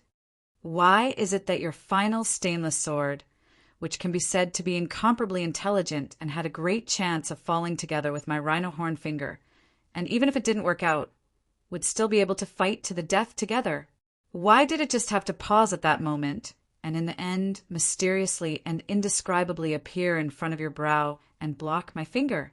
7 days, 17 star maps, 300 sheets of paper, countless calculations, all the experience and wisdom of the two of them in their lives of cultivation had been placed in this battle. They had already calculated every detail to the extreme. Yet in the end, they still realized that what awaited them was still an accident. This was because they could calculate the path of the sword, could calculate the weather and geography, but they could not calculate the human heart, could not calculate what the other was thinking. Chen Chongqing had calculated for 7 days and 7 nights. But he had not calculated that Su Yurong was actually able to calculate that he would use his sword intent to shake the temple sword, thereby shattering her sword of great light, and then borrow its momentum to advance. Most crucially, he had not calculated that Su Yurong had been holding back from the start to the end, that she did not have a shred of killing intent towards him, that she did not even have a strong desire to injure him. Thus he had calculated the distance at which he would shake the temple sword wrong. The temple sword had stabbed into his left shoulder, but in reality he had injured himself. In this battle on the Bridge of Helplessness, Chen Chongqing only wanted a draw, but he did not know that she only did not want to lose. Similarly, Su Yurong had not expected that he would think this way, because she knew who he was, but he did not know who she was, so he had no reason to protect her. She believed that he wanted to win, so in the end he would definitely use the temple sword to break her sword of great light. In front of the mausoleum of Zhou, she had seen a similar scene and knew that he had this ability. She had already made her preparations. When he tried to steal the temple sword, she would use the momentum to take control of the entire situation, and in the end, announce in front of the countless people on the two shores of the Luo River that this battle was a draw. However, she had not expected that Chen Chongqing had no intention of stealing the temple sword and counterattacking, only defending. Even the final movement of the stainless sword was the same. In short, they had thought of one place, but they had not thought of another. After countless deductions and calculations had met, they had become unexpected. Su Yurong had not thought of even more, because she had confirmed that he did not know that she was that Lady Chu Jian. So she had made even more mistakes. Her mistake was that she still did not completely understand this youth called Chen Chongqing. He seemed to be even better than the person she had met in the garden of Zhou, even better than the person she had imagined. This was very good. She had lost very willingly. I've lost. If life and death had to be decided, this battle could naturally continue. Her injuries were lighter than Chen Chongqing's, and she still had many techniques that she had not used. However, this was not a battle to the death, but a competition of swords.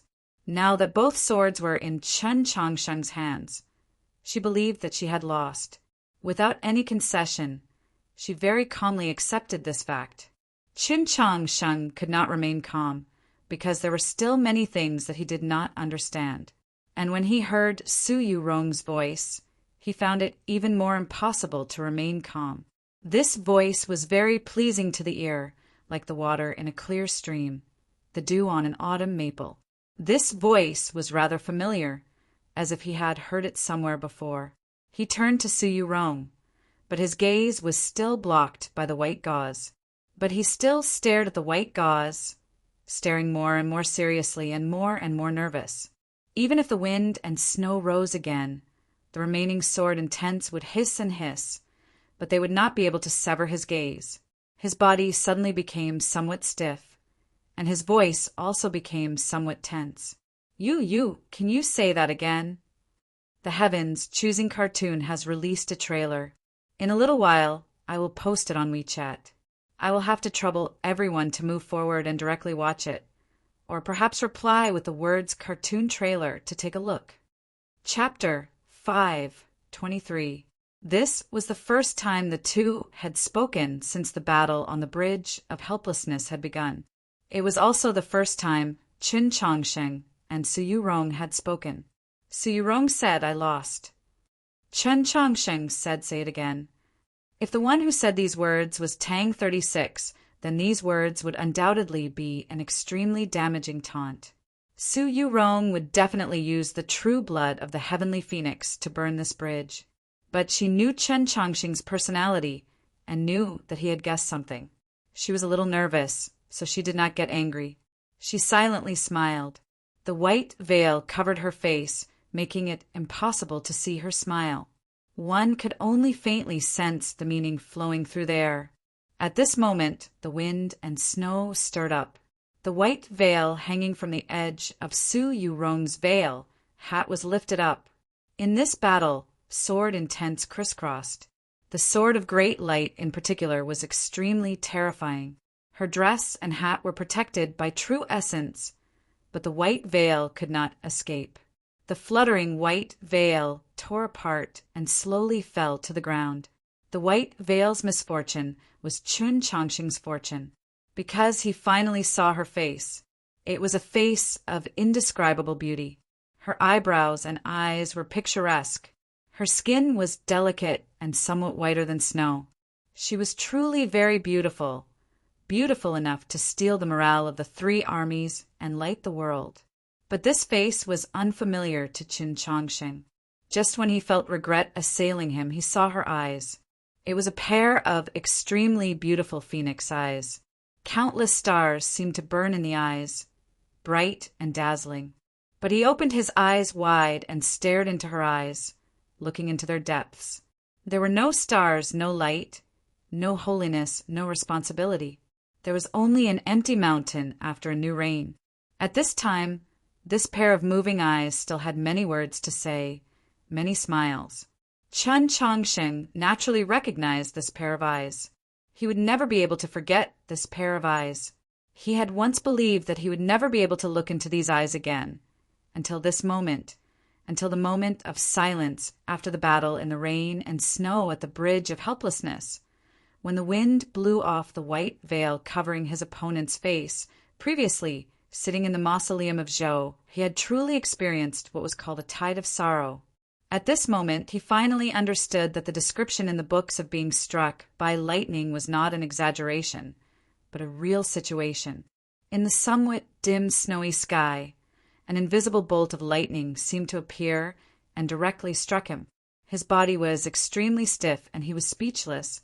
His hands that were holding the sword hilt were cold, but his body was burning hot.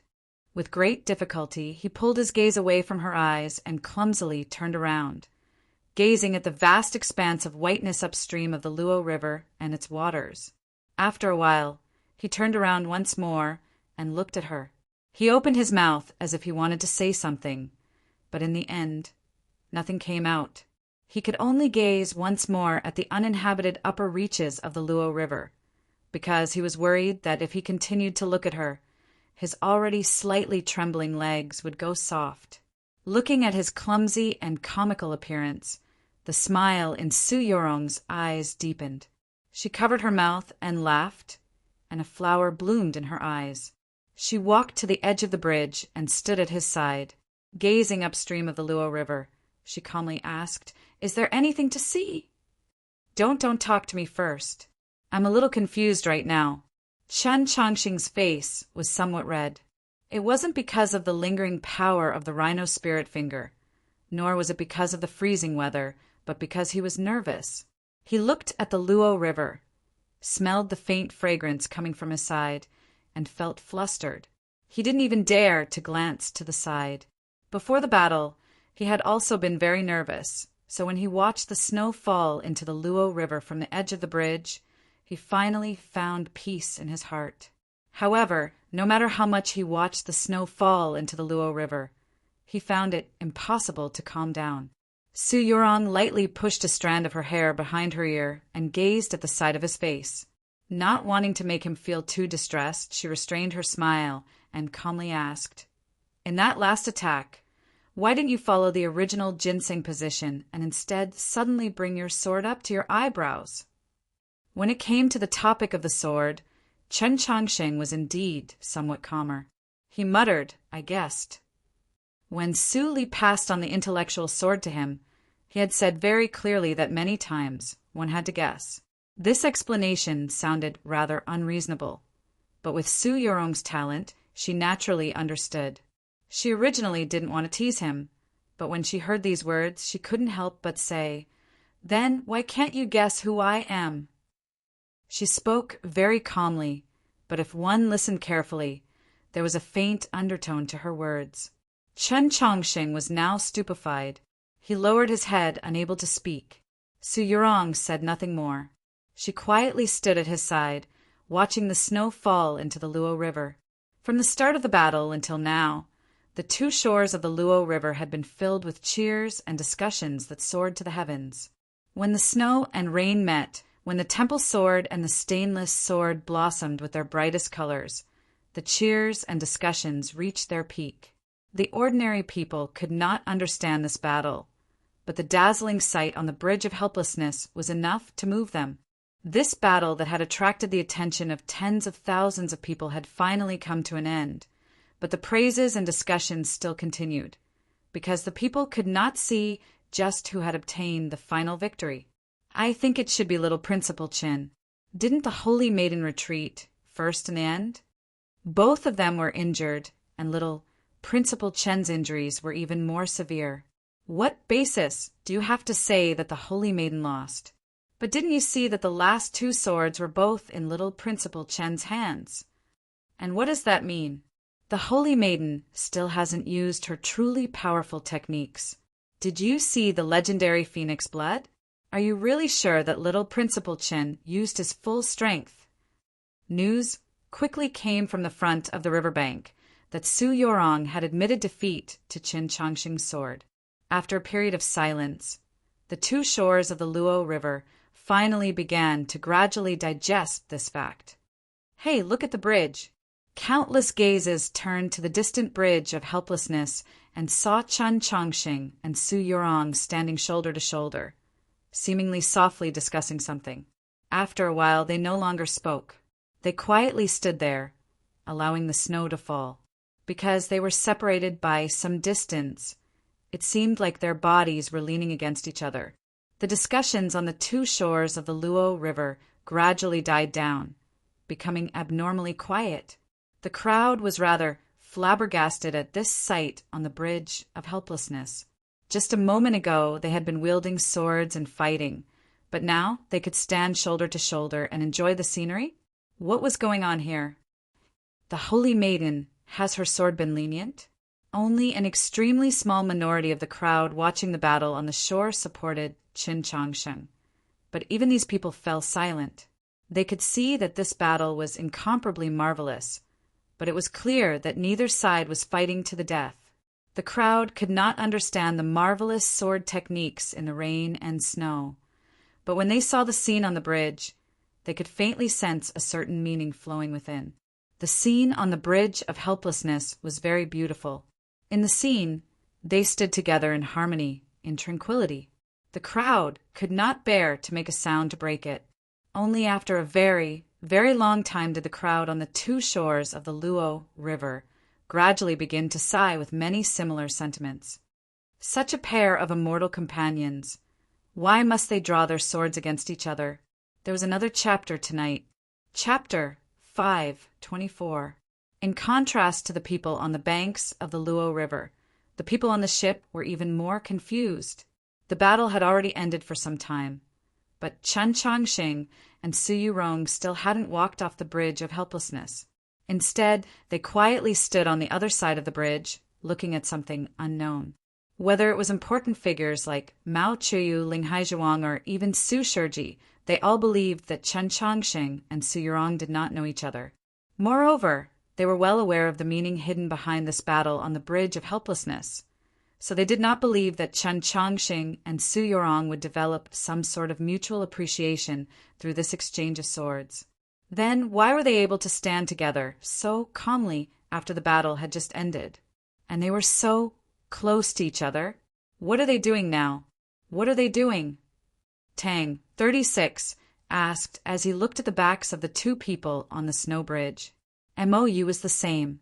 When she thought back to that night when Su Yorong went to the Orthodox Academy, she felt that there was something wrong with this matter and slightly creased her brow. Tang, 36, said angrily, whether you're pretending to be lonely or pretending to be desperate. Can't you take care of the feelings of us audience members? Su Mou asked from the side, what kind of mood? Tang, 36, pointed at Qin Changxing and Su Yorong, who were on the bridge of helplessness, and said, you just fought such an intense fight, and you're both injured. Now that you're being stared at by so many people, you still have the mood to admire the snow? Don't you think this is too what? That was a dirty word. The people on the two shores of the Luo River and on the ship all had different moods, but none of them wanted to curse like him, because at this moment, the scene on the bridge of helplessness was truly beautiful. Qin Changxing and Su Yorong stood on the other side of the bridge, their backs to the great ship on the Luo River and the tens of thousands of people on the two shores. It was as if they were not in this world. After an unknown amount of time, Qin Changxing raised his head, looked at her, and said, you. Su Yorong did not look at him. She gazed upstream of the Luo River and calmly said, do not speak.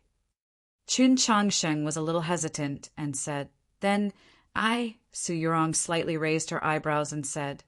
Didn't I say not to speak? Chin Chong Shing lowered his head and said, Oh.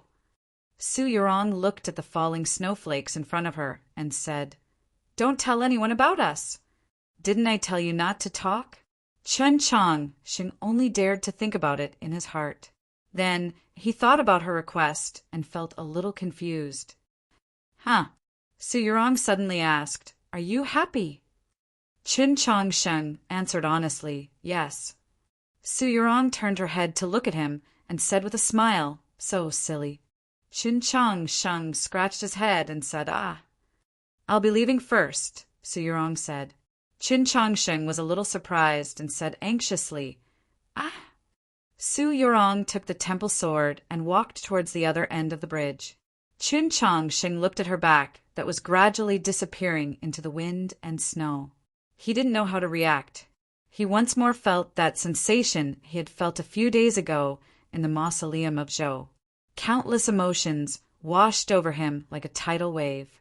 This time, there was no sadness in the tide. It was extremely complicated. He stood on the bridge of helplessness in a daze, watching the white crane fly away. Suddenly, he looked at the young bird that looked like a chicken. In the wind and snow, the young pung turned its head and glanced at him, seeming extremely mocking. He turned his head to look at the Luo River once more, leaning against the railing with his head lowered. He didn't cover his face with his hands. He knew that his face was burning hot. He also didn't cover his face with his hands because there was a small slip of paper in his hands. This small slip of paper had been secretly stuffed into his hands by Su Yurong when she received the temple sword. In the 6 Ivies in the private schools of the provinces, counties, and countryside, when the spring sun was shining brightly outside the window, there would always be small slips of paper constantly flowing between the desks. Those small slips of paper were like the light of spring. Today, in the midst of the wind and snow, in front of the tens of thousands of people of the capital, he had also received a small slip of paper. On the slip of paper was an address and a time. Fortune Peace Roads, Fish with Tofu. Today after dusk. This was the first time Chin Chongqing had received this sort of small slip of paper. He thought back to those novels about gifted scholars and beautiful women that he had read in Tang 36's daily teachings. He thought somewhat uncertainly, is this the meaning of a date? The wind and snow continued as before, and the bridge of helplessness gradually began to liven up. Su Yurong conceded and then left. This battle that had been the focus of everyone's attention finally came to an end. Putting aside what sort of variables this battle on the bridge of helplessness would bring to the conflict between the Li Palace and the imperial court, this battle would assuredly be recorded in the annals of history as the first battle between the Pope and the Holy Maiden. It would then be mentioned countless times. For example, right now, many people wanted to know the details of this battle, especially Tang 36. He paid no attention to the signals of the Orthodoxy cavalry and the Imperial Guard. He transformed into a wisp of smoke and ran to the bridge of helplessness. Panting for breath, he asked Chin Chongsheng, just who won? Chin Chongsheng's mental state was still somewhat absent-minded. Upon hearing his question, he subconsciously replied, She didn't lose. I warned you before. Don't go easy on her just because she's pretty. But look at it now. You didn't go easy on her, but you're playing this game with your mouth. She didn't lose, so you lost? Tang 36 angrily said, Su Yurong has already admitted that she lost, and you still want to trick me. Chen Chongqing didn't understand why he was so angry. He thought, even if it's like this, shouldn't you be happy as my friend? Since you could defeat her, why did you want me to bet on you losing before the battle? Just what do you mean? As Tang 36 thought of this matter, he became even more angry and said, You're a pig! Only now did Chen Chongqing think of this matter, and then he thought of many other things. Somewhat ashamed, he said, Yes, I'm a pig. Tang 36 stared blankly. Only now did he realize that there was something wrong with Chin Chongsheng. He seemed to be in a daze. Under the gazes of countless citizens of the capital and the cheers on both sides of the street, Qin Changsheng and the others returned to the Orthodox Academy. The restaurant outside the academy's walls was hung with colorful lanterns, and the sound of zither could be heard. The teachers and students who were proud and joyful because of the principal's victory were celebrating to their heart's content. After Qin Changsheng returned to his room, he didn't come out for a very long time. Tang 36, Su Mou, and Xian Yuan stood downstairs, looking at the window of the third floor, their faces full of suspicion. Qin Changsheng had finally obtained victory in this battle that had attracted the attention of the world, and had been a beautiful victory. There was nothing that could be criticized. But why was it that his face didn't have much of the emotion that a victor should have? Even if he had an engagement with Su Yurong, perhaps his emotions would be a bit complicated. But why was it that it had to be like this? Just what had happened on the Bridge of Helplessness? What problem had Qin Changsheng encountered to make a person with mysophobia admit that he's a pig? Tang 36 looked at the window, his expression grave, and said, "This matter seems to be very complicated." Chapter 5:25. At this moment, Zhexiu walked out of the building with the help of his walking stick. He looked at the three of them and said, "If you want to know, just ask him directly." Tang 36 shook his head and said, "I asked him, but he didn't tell me. Moreover, judging from his reaction at that time, I'm afraid he wouldn't tell me even if you beat him to death." Xian Yuan felt a bit of a headache and said, "In your opinion, what is most likely to have happened?" Tang 36 said, "I suspect that he prepared for Su Yurong to win from the beginning, so he told me to bet on him to lose. In the end, he didn't expect that he would win when he wasn't careful, so he's acting so strange now." Su Mayu shook his head and said, "Even if there was a deviation from our calculations, it shouldn't be like this." Tang 36 said, "You don't understand. What I mean is, it is very likely that he used all his wealth to bet that he would lose." The field was silent. Xian Yuan only understood after a while. He sucked in a breath of cold air and said, "Then isn't Qin Changsheng faking it?" Zhexiu saw that their words were getting more and more outrageous, so he shook his head and left, no longer caring about the matter. Su Mou helplessly said, "From what I see, Qin Changsheng's cultivation in the Tao has only deepened with each passing day, so victory or defeat isn't tied to his heart. You're all worrying too much." Xian Yuan thought for a moment before he shook his head and said, "Just now in the car, his silly smile and frown didn't seem like it." Tang 36 sneered and said, "If even a black bear can see it, then he really has a problem." At this moment, a shout suddenly came from the window upstairs. He wasn't facing an enemy, nor was there a cockroach. He was just venting. Look, if he hadn't lost so much money, he wouldn't be in so much pain. When have you ever seen him so emotional? Tang 36 sighed as he looked at the window on the third floor. However, the next moment, the shouts from the room turned into the humming of a song. One could vaguely tell that it was an unknown folk song. Su Mou looked at Tang 36 and said, "You still think he's in a bad mood?" Tang 36 said, "I've said it before, it's not a matter of good or bad mood. It's a matter of fluctuating emotions." Su Mou thought about it and realized that Tang 36 words made sense. In the Orthodox Academy, when it came to controlling one's emotions, Wofuzhishio was naturally the strongest, followed by Qin Changsheng. No matter if it was in his daily life or during Xiuxing or battle, Qin Changsheng had never lost control of his emotions. He was calm and steady beyond his age, even giving off a feeling of being experienced. But today, Qin Changsheng was clearly different. Have you heard of the story of a jean merchant who passed the imperial examinations? Tang 36 looked at the window on the third floor, squinted his eyes, and said, "If my conjecture just now is wrong, then it is extremely likely that he was too ecstatic after winning against Su Yurong, and thus became insane." At this moment, the window on the third floor was suddenly pushed open. Qin Changsheng stuck his head out and looked down. Tang 36, and the others were shocked. They quickly lowered their heads and mumbled something in a low voice. They pretended to be chatting so that he wouldn't notice anything strange. Chun Chang Shing didn't know that people in the Tradition Academy were worried about his mental state. He yelled, "Tang Tang, come up and help me." "What kind of help?" "Help me take a look and see what clothes I should wear." Chun Chang Sheng pointed at the clean and tidy clothes in his wardrobe. Even after a year, they still looked like new clothes. He said to Tang 36, "It's not a very formal occasion. I just don't want to be rude."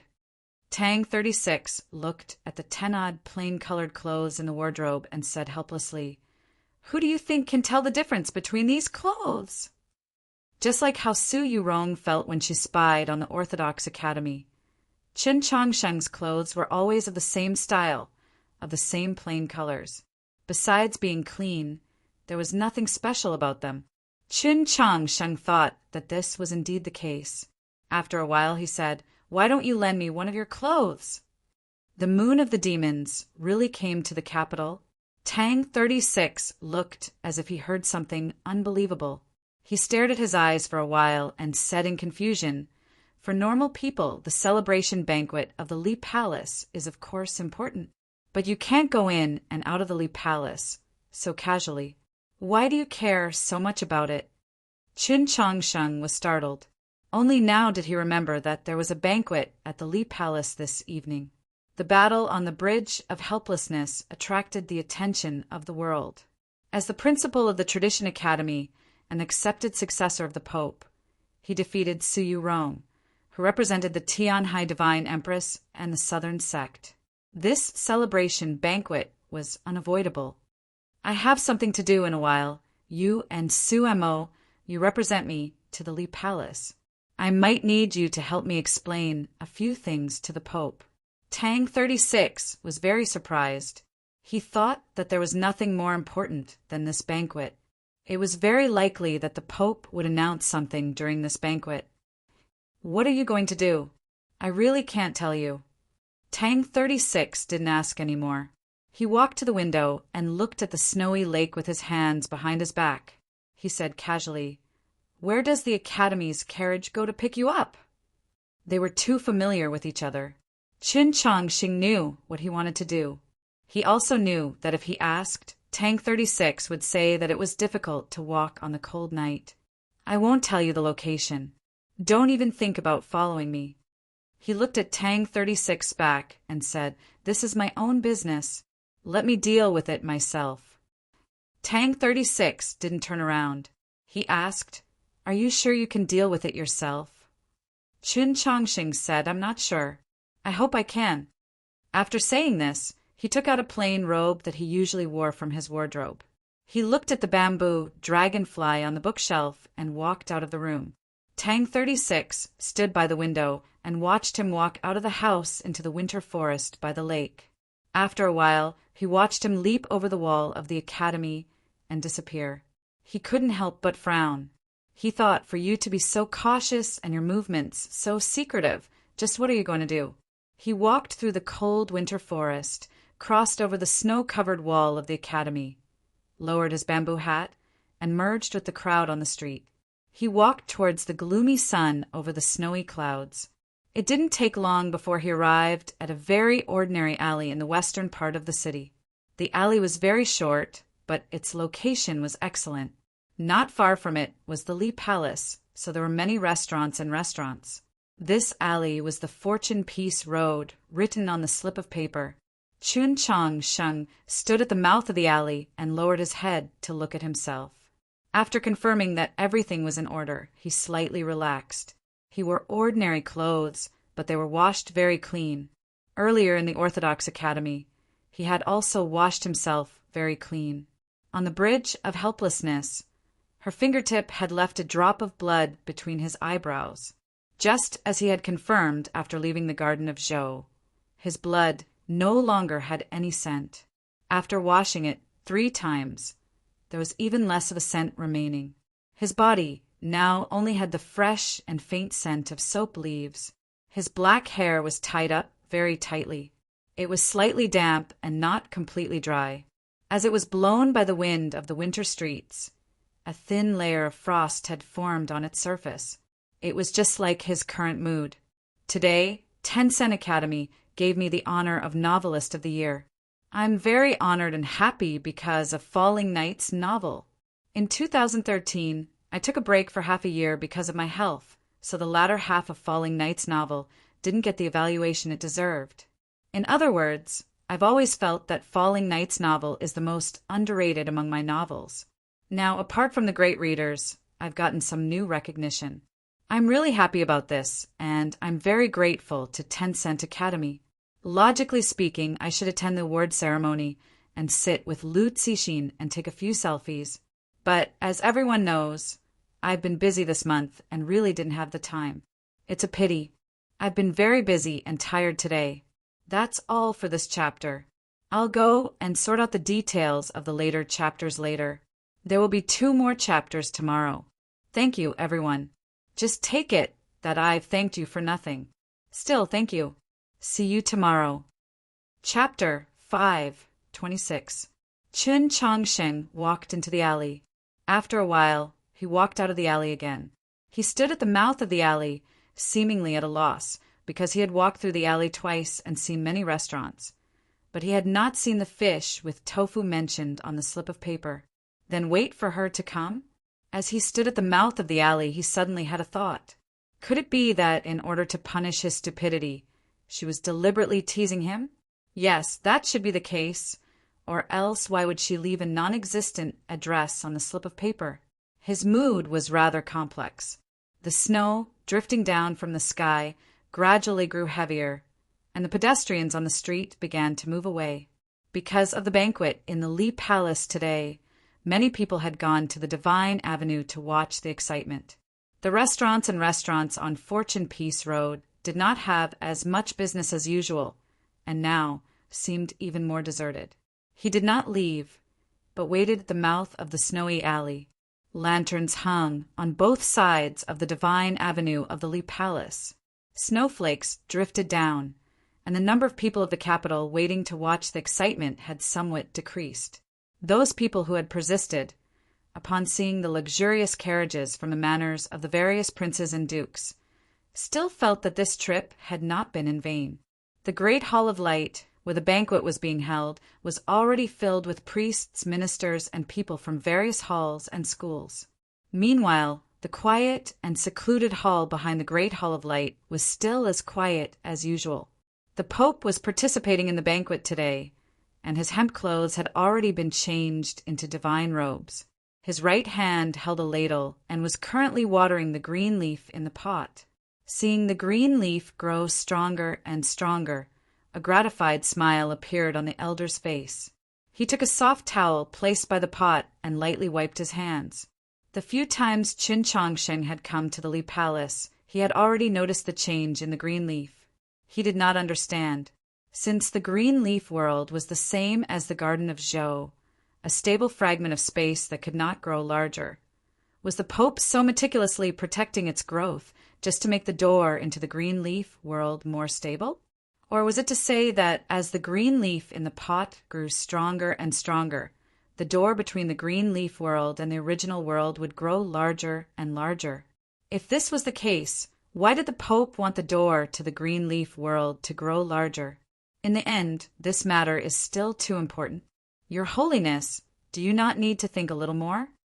Mao Chiu quietly stood behind the Pope, his expression very respectful, his sleeves not the slightest trembling. The Pope put down the towel and smiled.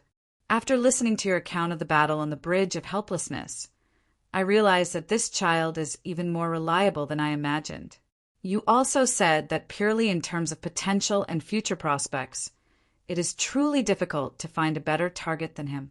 This being the case, I can also rest assured in passing the orthodoxy to him. Mao Qiuyu was silent for a while and said, Your Majesty is right, but Ling Hai and Si Yuan's cultivation and experience are far above Qin Changsheng's. Moreover, they were also carefully trained by you in the past.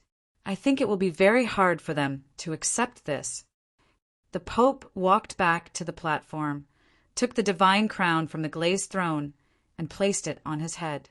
However, he did not take up the divine staff that represented the authority of the orthodoxy. He slowly said, "Consider me selfish. After all, the only legitimate successor of the orthodoxy is this child.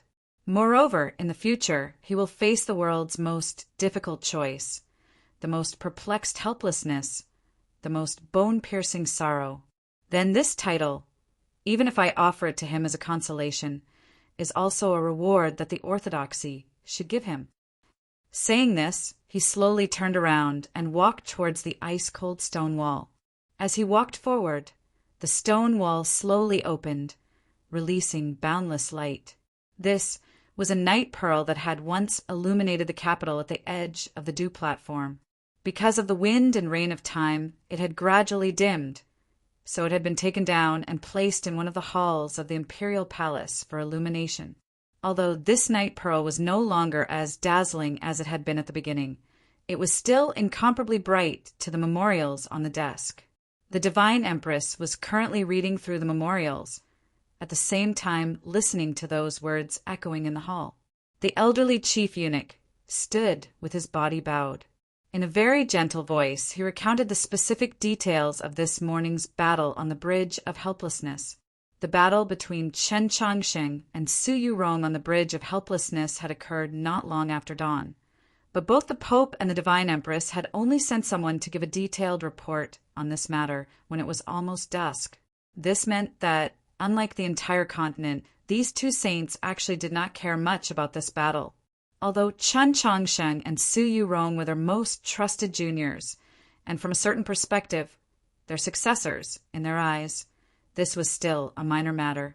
The temple's sword came from the sword pool, so little Principal Chen presumably had a backup plan.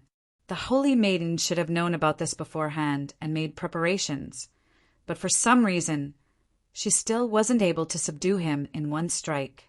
Chen Changsheng paid the price of an injury to his left shoulder to forcefully wrest control over the temple sword, and then unexpectedly blocked the Holy Maiden's rhino horn finger. If this was just a discussion of swords, he should have won by half a move.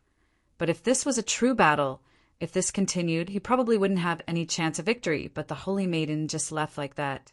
After saying this, the chief eunuch cautiously raised his head to glance, then retreated to the back.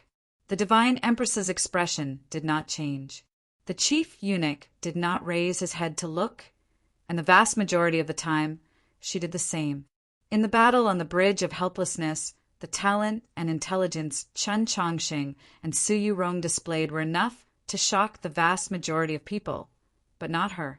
Only when she heard that Su Yurong had comprehended the sword of great light did she raise her brows, as if she had not expected it.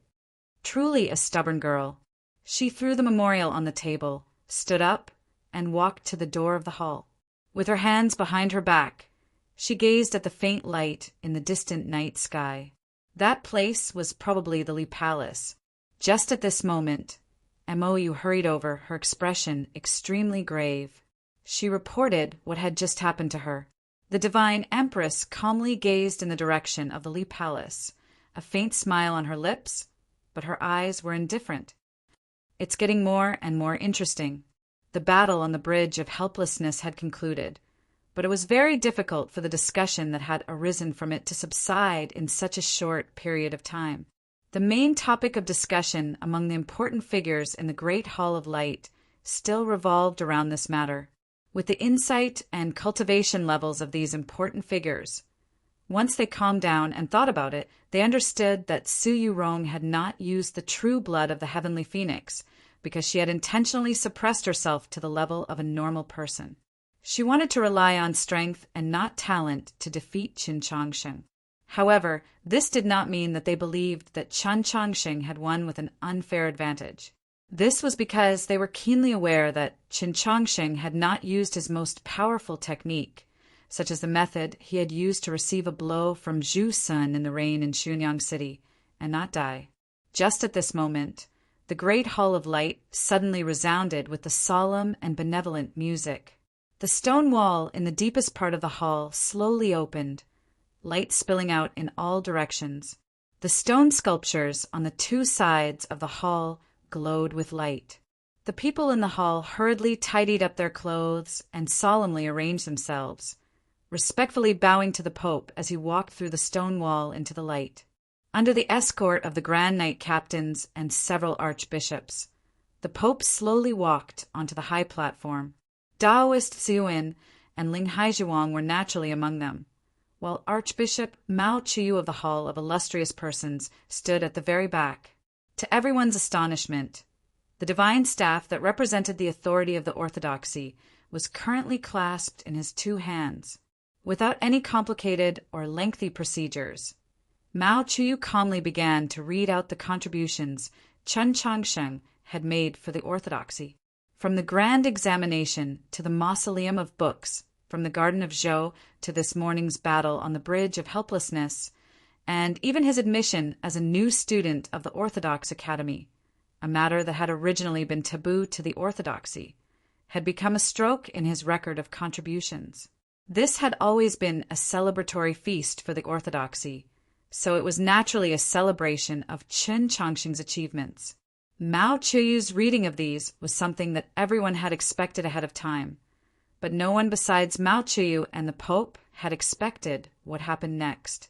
After Mao Chiyu finished reading out Chen Changsheng's achievements, he did not, as everyone had expected, directly announce the orthodoxy's reward.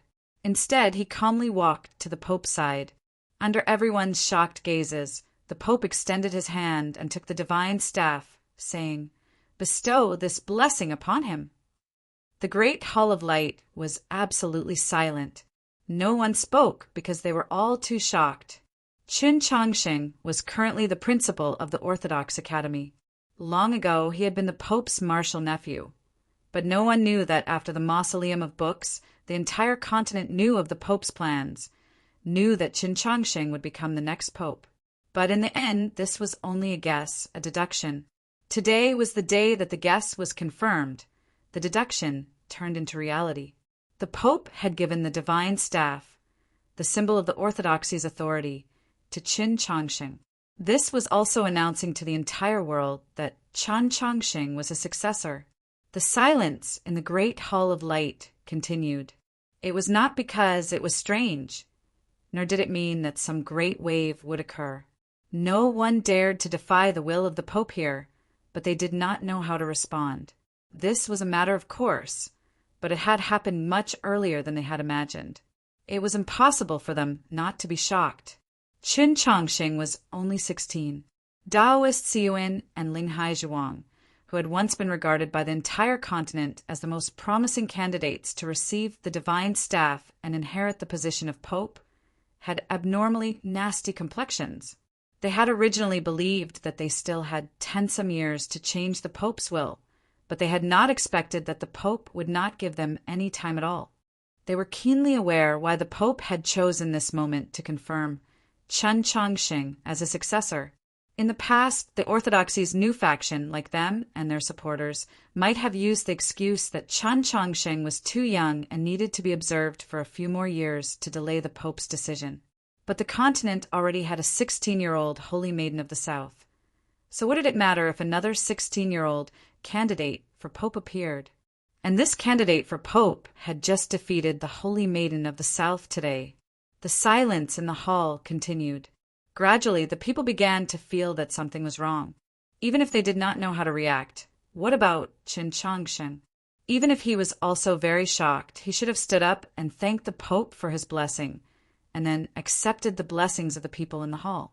Mao Chiyu's gaze moved back and forth in the hall, his brow deeply creasing as he asked in disbelief, "Where's Chen Changsheng?"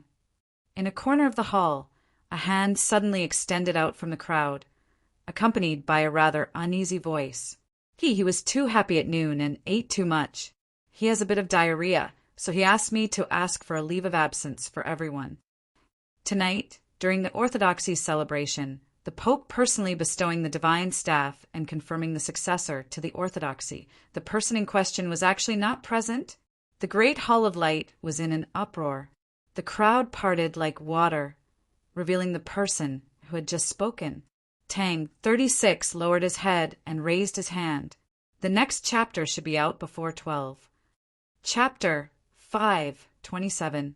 The previous chapter was called Asking for a Leave and Raise Your Hand. This was just the title of the chapter, not a real leave. It can't be that some students really thought I asked for a leave and got angry, right? Luckily, I made it in time, so I didn't change this chapter. Tang 36's hand was raised very low, his head was also very low, and his voice was actually also very low. Although his face couldn't be seen, one could imagine how embarrassed he must have been. The crowd parted like a tide. No matter how embarrassed he was, as everyone knew that he was Chun Chang-sheng's good friend, especially with his status as the superintendent of the Orthodox Academy, coupled with the fact that Su Mou and Xian Yuan Po were extremely insistent on turning their heads away, he could only walk forward all the way until he reached the Pope. Mao Qiu-yu's expression was rather unsightly, but he forced himself not to reprimand him. The Pope's expression, however, was very calm, and he handed the divine staff to him. The divine staff was not as heavy as people imagined it to be, but Tang 36 felt that it was as heavy as a mountain, almost unable to bear it. He bent his knees and bowed in place of Qin Changsheng. He lowered his head, but he could still feel the gazes from all around him. Some of the gazes were astonished, some were disdainful, some were gratified, but even more were hostile, sharp as swords. He felt that he was very innocent, so he was very angry. Following Mao Qiu-yu's instructions, he said words of gratitude, but in his heart he was incessantly cursing. These curses were naturally meant for the currently unknown Qin Changsheng to hear. The snowfall grew heavier and heavier. The streets had long since become devoid of people, and the alleys were constantly being lit. Qin Changsheng had already stood on Fortune Peace Road for a very long time. Looking at the color of the sky, he sighed in his heart. Snowy clouds obscured the sun, and the capital was somewhat dusky. One could only faintly tell from the brightness that the sun was currently moving towards the west, about to set. The time written on the paper was dusk, but the world at dusk was often rather blurry. Dusk itself was also a blurry concept. From the time the sun began to set until it completely sank below the horizon, there would always be an hour of time. Then was this still considered dusk? Had he arrived a little too early? Or was it that she really wasn't coming? He thought that if she did not come when it was completely dark, then he would leave. Just at this moment, a very loud sound came from the distance, vaguely coming from the direction of the Li Palace. He had absolutely no idea what had happened, much less that it had anything to do with him. In the wind and snow, he rubbed his hands, sometimes looking in the direction of the Imperial Palace, sometimes looking in the direction of the divine general of the East's estate. There was a problem with his meridians, so the amount of true essence that he could output was insufficient. However, the amount of true essence in his body was actually very abundant, so he was not afraid of the cold at all. The reason why he kept rubbing his hands and occasionally stamping his feet was completely because of his mood. The sky gradually darkened and was about to turn dark. He had also given up all hope. At this moment, a voice rang out from some distance behind him. "Why are you standing here?" Hearing this voice, his body stiffened. He turned around and saw a man holding an umbrella slowly walking over from the alley behind him. The umbrella looked a little old and seemed a little strange. In the dim light, it isolated the area under the umbrella, making it difficult to see what was under the umbrella. Ordinary people might not even be able to see it, but Chan Changsheng could, because he was very familiar with this umbrella. This umbrella should have been his, so this umbrella was obviously the yellow paper umbrella. Like a fallen leaf in the snow, the yellow paper umbrella slowly arrived in front of him, then slightly tilted backwards, revealing Su Yurong's face, a face that was very difficult to describe with words, a face that could only be described with the cliché word perfect. Looking at this extremely beautiful and indeed very unfamiliar face, Qin Changsheng was somewhat nervous, somewhat absent-minded. He looked into her eyes and found that familiar calm and indifference. Only then did he finally relax. He was familiar with her voice and also familiar with her eyes. When their gazes met, the unfamiliarity disappeared, as if the two had once again returned to the garden of Zhou. Through life and death together, accompanying each other day and night, sitting and discussing the Tao, rising to meet the enemy, overturning everything as before, growing old together, overturning the umbrella, everything as before. But was there a need to talk about growing old together now? Chun Chang Sheng suddenly thought of these words and felt very awkward. At this moment, he still did not know that in the Li Palace there was someone even more awkward than him. Why are you standing here? Didn't we say we were going to eat fish with tofu? Different from Chun Changsheng's current nervousness, Su Yurong had always known that he was him. Several dozen days was enough for her to calm down. Moreover, they had truly spent too much time together in the garden of Zhou. When she saw him, she really could not find him unfamiliar, much less show any sense of distance. I went into the alley and searched twice, but I couldn't find the fish with tofu you spoke of, said Qin Changsheng. Su Yurong stared blankly, then looked into the alley. With some regret, she said, I haven't returned for 3 years, and it's actually gone. That restaurant's fish is really not bad. How did you get here from that side? Chun Chang Sheng pointed at the alley that she had come from and asked. That alley was not the path from the imperial palace, nor was it the path from the divine general of the East Estate, so he had not discovered it. I went to the little orange garden and waited for a while. Mo, you didn't come back, so I came over a little late. As she said this, Su Yurong's eyelashes fluttered, her gaze lowered, and her cheeks flushed red. Before she went to the rendezvous, she suddenly remembered that this was her first private meeting with Qin Changsheng. The garden of Zhou naturally did not count, so she suddenly felt a little embarrassed. She also remembered that she had taken the initiative to invite him on the bridge of helplessness, so she did not want anyone to think badly of her. So she suddenly thought of bringing Mou along. Who knew that Mou would not be there? She also did not know whether to feel regret or rejoice. In short, to her, these matters were much more complicated than comprehending the heavenly tone monoliths. The sky was too dark, so Chun Chang Sheng did not see her expression. He was very slow in this aspect, so he naturally could not think of why she would go to the little orange garden to find Mou. He only thought that today's goal was to invite her to a meal, so he asked with some uncertainty, Why don't we eat something else in the alley, or go somewhere else? Let's eat here. Su Yurong handed over the handle of the umbrella. Chun Chang Sheng very naturally took it. There was no need for words, not even a need for a glance. The act of handing over and receiving the umbrella was very natural, as if he had done it countless times. This was because they had truly done this action countless times in the garden of Zhou, in the plains of the unsetting sun, when they encountered monsters, when they were in a hurry to travel. The vast majority of the time it was her on his back, the umbrella in her hand. When she was tired, she would hand the umbrella over to him. Chun Chang Sheng held the umbrella, walking shoulder to shoulder with her into the snowy alley. Perhaps the speed at which time changed things in the world was not much faster than flowing water, but to change the restaurants on a street was extremely easy. Fortune Peace Road had long since ceased to be famous for its fish with tofu, but rather for its stewed bones in an iron pot. In this short alley, there were 5 stewed bones in an iron pot. The signs outside all had the words Authentic Big Bones of Cheese City, but it was hard to tell which one was the real one. The steam from the iron pots seeped out from these restaurants, mixing with the rich aroma of meat. In this cold winter, it was incomparably alluring. Chun Chang Sheng and Su Yurong did not fear the cold, but rather yearned for this sort of feeling. They found a restaurant that seemed a little cleaner and walked in. The stewed bones in an iron pot were all in Kong pots. When the thick cotton curtain was lifted, a wave of heat greeted them. Today's business was rather quiet. Normally, the restaurant was bustling with activity, but now there was only one Kong table with customers. The customers in this sort of situation were naturally the true diners.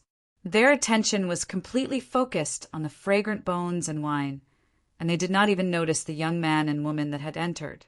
Chen Changsheng and Su Yurong walked to the innermost part of the restaurant. But before they could even sit down, they suddenly heard the sound of a fierce quarrel behind them. A customer heavily placed his bowl of wine on the table and angrily said, "Miss Yurong beat that Chen Changsheng like a dog. How could she lose?" Another customer sneered, "Then why did Miss Yurong concede?" That customer's face was completely red, and he choked out a few words. That's because she couldn't forget her old love. She remembered that Chen Changsheng was once her fiancé, so she went easy on him. The boss, who was in the kitchen, heard the quarrel and hurriedly came over to mediate. With great difficulty, he managed to pacify these customers, and then he saw two new customers in the shadows in the corner. The young man and woman did not sit down, and the atmosphere was rather awkward. He couldn't help but feel that it was very strange, thinking, "What does the quarrel of others have to do with you?" Chapter 5:28. This store's Kong table was very clean. Even the edges of the Kong that easily collected dust could not be seen. However, Chen Changsheng and Su Yurong did not sit down. Hearing the quarrel coming from behind them, they could not help but feel a little awkward. Only when the owner walked over did the atmosphere ease up. Maybe it was because of the yellow paper umbrella, or maybe it was because the corner was a little dark, but the owner did not recognize them. He smiled and asked, "What would you two like to eat? The main dish of this store is all kinds of bones. What do you like to eat?" Chen Changsheng looked at Su Yurong sitting across from him, wanting to hear her opinion. Su Yurong lowered her head and did not say anything. "How about you two first have a bowl of pork bone soup to warm your body, and then slowly think." The owner increasingly felt that this young man and woman were a little strange, but running a restaurant in the capital, he had seen who knows how many strange situations, so he naturally would not be nosy. Hearing a certain word in the owner's words, Chen Changsheng felt his face become a little hot again. He waved his hand and said, "Let's not, how about beef bones?" The second half of this sentence was obviously asking for Su Yurong's opinion. Su Yurong did not have any objections, but thinking back to their conversation in the Garden of Zhou, she did not remember him having any taboos about eating pork. Why did he have such a big reaction? She could not help but feel a little curious. The owner was a very straightforward person. He made up his mind to add a few dishes for them, then went to the kitchen to prepare, leaving only the two of them at the Kong table in the corner. Su Yurong slightly blinked her eyes, cutting off the quarrel at the table in front of her, then looked at him and asked the question in her heart. "It's not that I have any taboos, it's just—" Chen Changsheng hesitated for a while, then very honestly said, "Tang 36 said I am a pig, and I really think I am a pig, so I don't want to eat pork right now."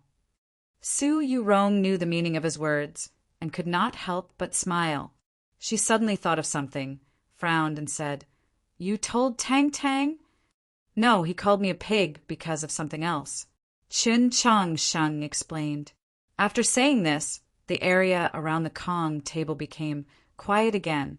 The guests at that table were still arguing fiercely, but no sound could be heard.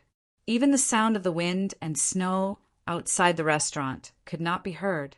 All that could be heard was the crackling of the firewood in the Kong. In reality, this sound could not be heard by ordinary people. "What that person said is wrong," Yizichen said. Su Yurong glanced at the Kong table, then turned her head to look at him and explained very seriously, "On the bridge of helplessness, I didn't hold back. I was very serious." She had to make this clear because it was the truth, and because it represented her respect towards Chen Changsheng. Chen Changsheng said, "Although I calculated a draw, my talent and comprehension are not as good as yours. If I don't use all my strength, I can't do it. I just want to fight you fair and square." Su Yurong calmly replied, "Whether it's in the Garden of Zhou or in the future, I probably won't have this opportunity. So after entering the capital, I didn't go find you." At this moment, Chen Changsheng finally understood why she had been hiding it from him. One of them was the candidate for pope, while the other was the newly appointed holy maiden. Moreover, they represented the orthodoxy and the imperial court, two great powers. No matter how one looked at it, they were innately enemies. But if he knew of her true identity, there would naturally be no such intense battle on the bridge of helplessness. From now until a long time in the future, there would be no such thing. It was impossible for him to be her enemy, and he believed that it was the same for her. But you still didn't use your strongest move. Chen Chongsheng looked at her and said, "If I'm not wrong, in the Garden of Zhou, your innate bloodline awakened once more." Su Yurong replied, "Yes." Chun Chongsheng said, "If you really used the bloodline of the heavenly phoenix, I wouldn't be your match." Su Yurong asked, "Do you really want to be defeated by me so much?" Chun Chongsheng hesitated, then said, "Actually, I just wanted to see how you would look with your phoenix wings. I thought that it would be very beautiful." There were many things that truly did not need teaching, did not need Tang 36's guidance. Even the most inarticulate person would occasionally say very beautiful words. In front of the person, he wanted to express his kindness and affection. Su Yurong thought, "You've seen it before, but you were asleep at the time." Because of Chen Chongsheng's extremely rare beautiful words, she was somewhat unaccustomed and somewhat bashful. Changing the topic, she said, "You also only used one sword." She knew better than anyone else in the world that all the swords of the sword pool were in Chen Chongsheng's sheath. That was his true, strongest move. Even if I used 10,000 swords at the same time, I wouldn't necessarily be able to directly contend against your sword of great light. Chun Chongsheng looked into her eyes and sighed with admiration. "You really are very outstanding." Su Yurong looked into his eyes and sighed helplessly. "You really didn't feel it?" "Feel what?" "The blade intent hidden in the sword of great light." Hearing this, Chun Chongsheng was very shocked. He thought, the sword of great light is the most profound sword style in the world. What blade intent can control it? "I use the having blade technique, transforming blade intent into sword intent, so that I could just barely use the sword of great light." Su Yurong said, "I still have to thank you for the clash of sword intents at the time, or else I wouldn't have been able to grasp this sword style in a few short days." Hearing the 4 words having blade technique, Chun Chongsheng was even more shocked. He thought, wasn't the having blade technique temporarily unusable? Only after hearing the second half of her words did he understand. Although he had never used the having blade technique before, the having blade technique was extremely tyrannical and wild. It was still forcefully concealed within his sword intent. On the bridge of helplessness, Su Yurong had precisely combined the blade technique she had grasped with the blade intent he exuded. Finally, she had comprehended a bit of blade intent, allowing her to display the sword of great light. In the eyes of many, the battle on the bridge of helplessness that had begun this morning represented many things. Who could have thought that, for Su Yurong, besides fighting to her heart's content, the battle on the bridge of helplessness was also an excellent opportunity to help her comprehend the mysterious technique of the having blade technique and subsequently grasp the sword of great light. When Chen Chongsheng thought of this, he couldn't help but feel admiration for her, but he also felt that it was somewhat inappropriate. He thought, why is there a need to be so anxious and even somewhat dangerous? If, in the battle on the bridge of helplessness, she was unable to comprehend the essence of the having blade technique, unable to grasp the sword of great light, and if he were to make a slight mistake, how terrifying would that be? There was no need for words. Seeing the worry in his eyes, Su Yurong knew what he was thinking. She calmly said, "I am the youngest holy maiden in history and also the weakest holy maiden.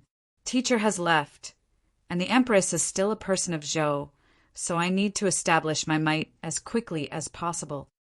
These words were very plain, even somewhat crude, but very sincere. The vast majority of holy maidens of the South would enter the divine domain, and her teacher was a saint who could easily defeat the storms of the 8 directions. Even the weakest holy maidens of the South were at least experts half a step into the divine. Only she had become holy maiden at the age of 16, not even breaking through to star condensation. As the youngest and weakest holy maiden of the South in history, Holy Maiden Peak and Nan, she were both speechless. What sort of pressure did she have to endure? What sort of trials and tribulations did she have to face? Chen Chongqing looked at her somewhat thin and weak shoulders and suddenly thought of the conversation in the garden of Zhou. At the time, she had said that she bore a very heavy responsibility and felt that it was very difficult, so she wanted to avoid it. He had thought that she was a young genius of the elf race, shouldering the heavy responsibility of reviving the elf race.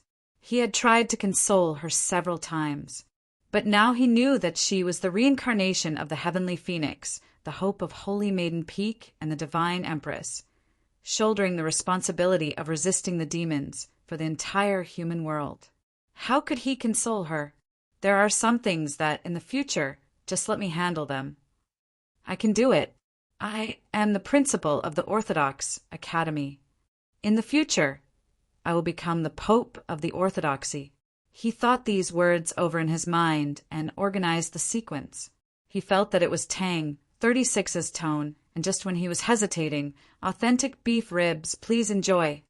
The owner carried a steaming pot of beef ribs, interrupting an important conversation concerning the future of the human world.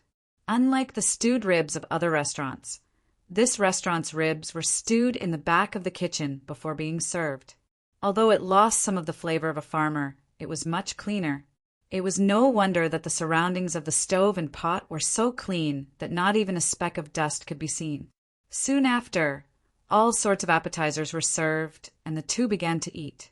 Perhaps it was because the appetizers were too delicious, or perhaps the ribs were too fragrant and too troublesome to eat, but Qin Chongqing and Su Yurong did not speak for a very long time. In this quiet corner, the only sound that could be heard was the crackling of firewood under the Kong and the occasional clatter of chopsticks and bowls. After some time, Chen Chongqing could not help but raise his head and look across at her. Only now did he realize that today she was not wearing that white ceremonial robe, nor was she wearing a white dress, but rather a rather thick cotton jacket. He also recalled that in Xunyang City, when he saw the Holy Maiden, he had felt that the white ceremonial robe was rather familiar. Then he recalled that in the temple by the white grass path, she had said that ever since she was a child, the rules of eating were very strict and that she could not speak. The current silence should be the environment she was used to. Then let's eat according to her habits. At the very least, it won't make her feel uncomfortable. Qin Chongqing thought this, but he did not pick up his chopsticks again. Instead, he continued to look at her, because she truly was very beautiful. The steam rising from the pot was very similar to the fog and rain on the bridge of helplessness. Her small face, on the other side of the fog, was incomparably beautiful like a painting. But at this moment, she did not seem like the phoenix fairy of the rumors. Her small body seemed to be completely wrapped up in a cotton jacket. The splendor that had appeared before 10,000 people had been completely restrained, making her seem like an ordinary little girl. She lowered her head and lightly breathed out hot air. She very carefully nibbled on the ribs. Her appearance was very cute, just like a young beast. The crudest of stewed ribs in the pot was actually eaten delicately by her, as if she was now carefully tasting exquisite southern pastries. But no matter how delicately she ate, her speed was not slow. In a short while, the table in front of her was piled high with extremely clean ribs. Her face was somewhat red, perhaps because of the heat, or because she was embarrassed, or perhaps because she felt that he was unwilling to shift his gaze. Today's chapter. In addition, I'll give you an early warning. In the next 2 days, I plan to let them continue dating.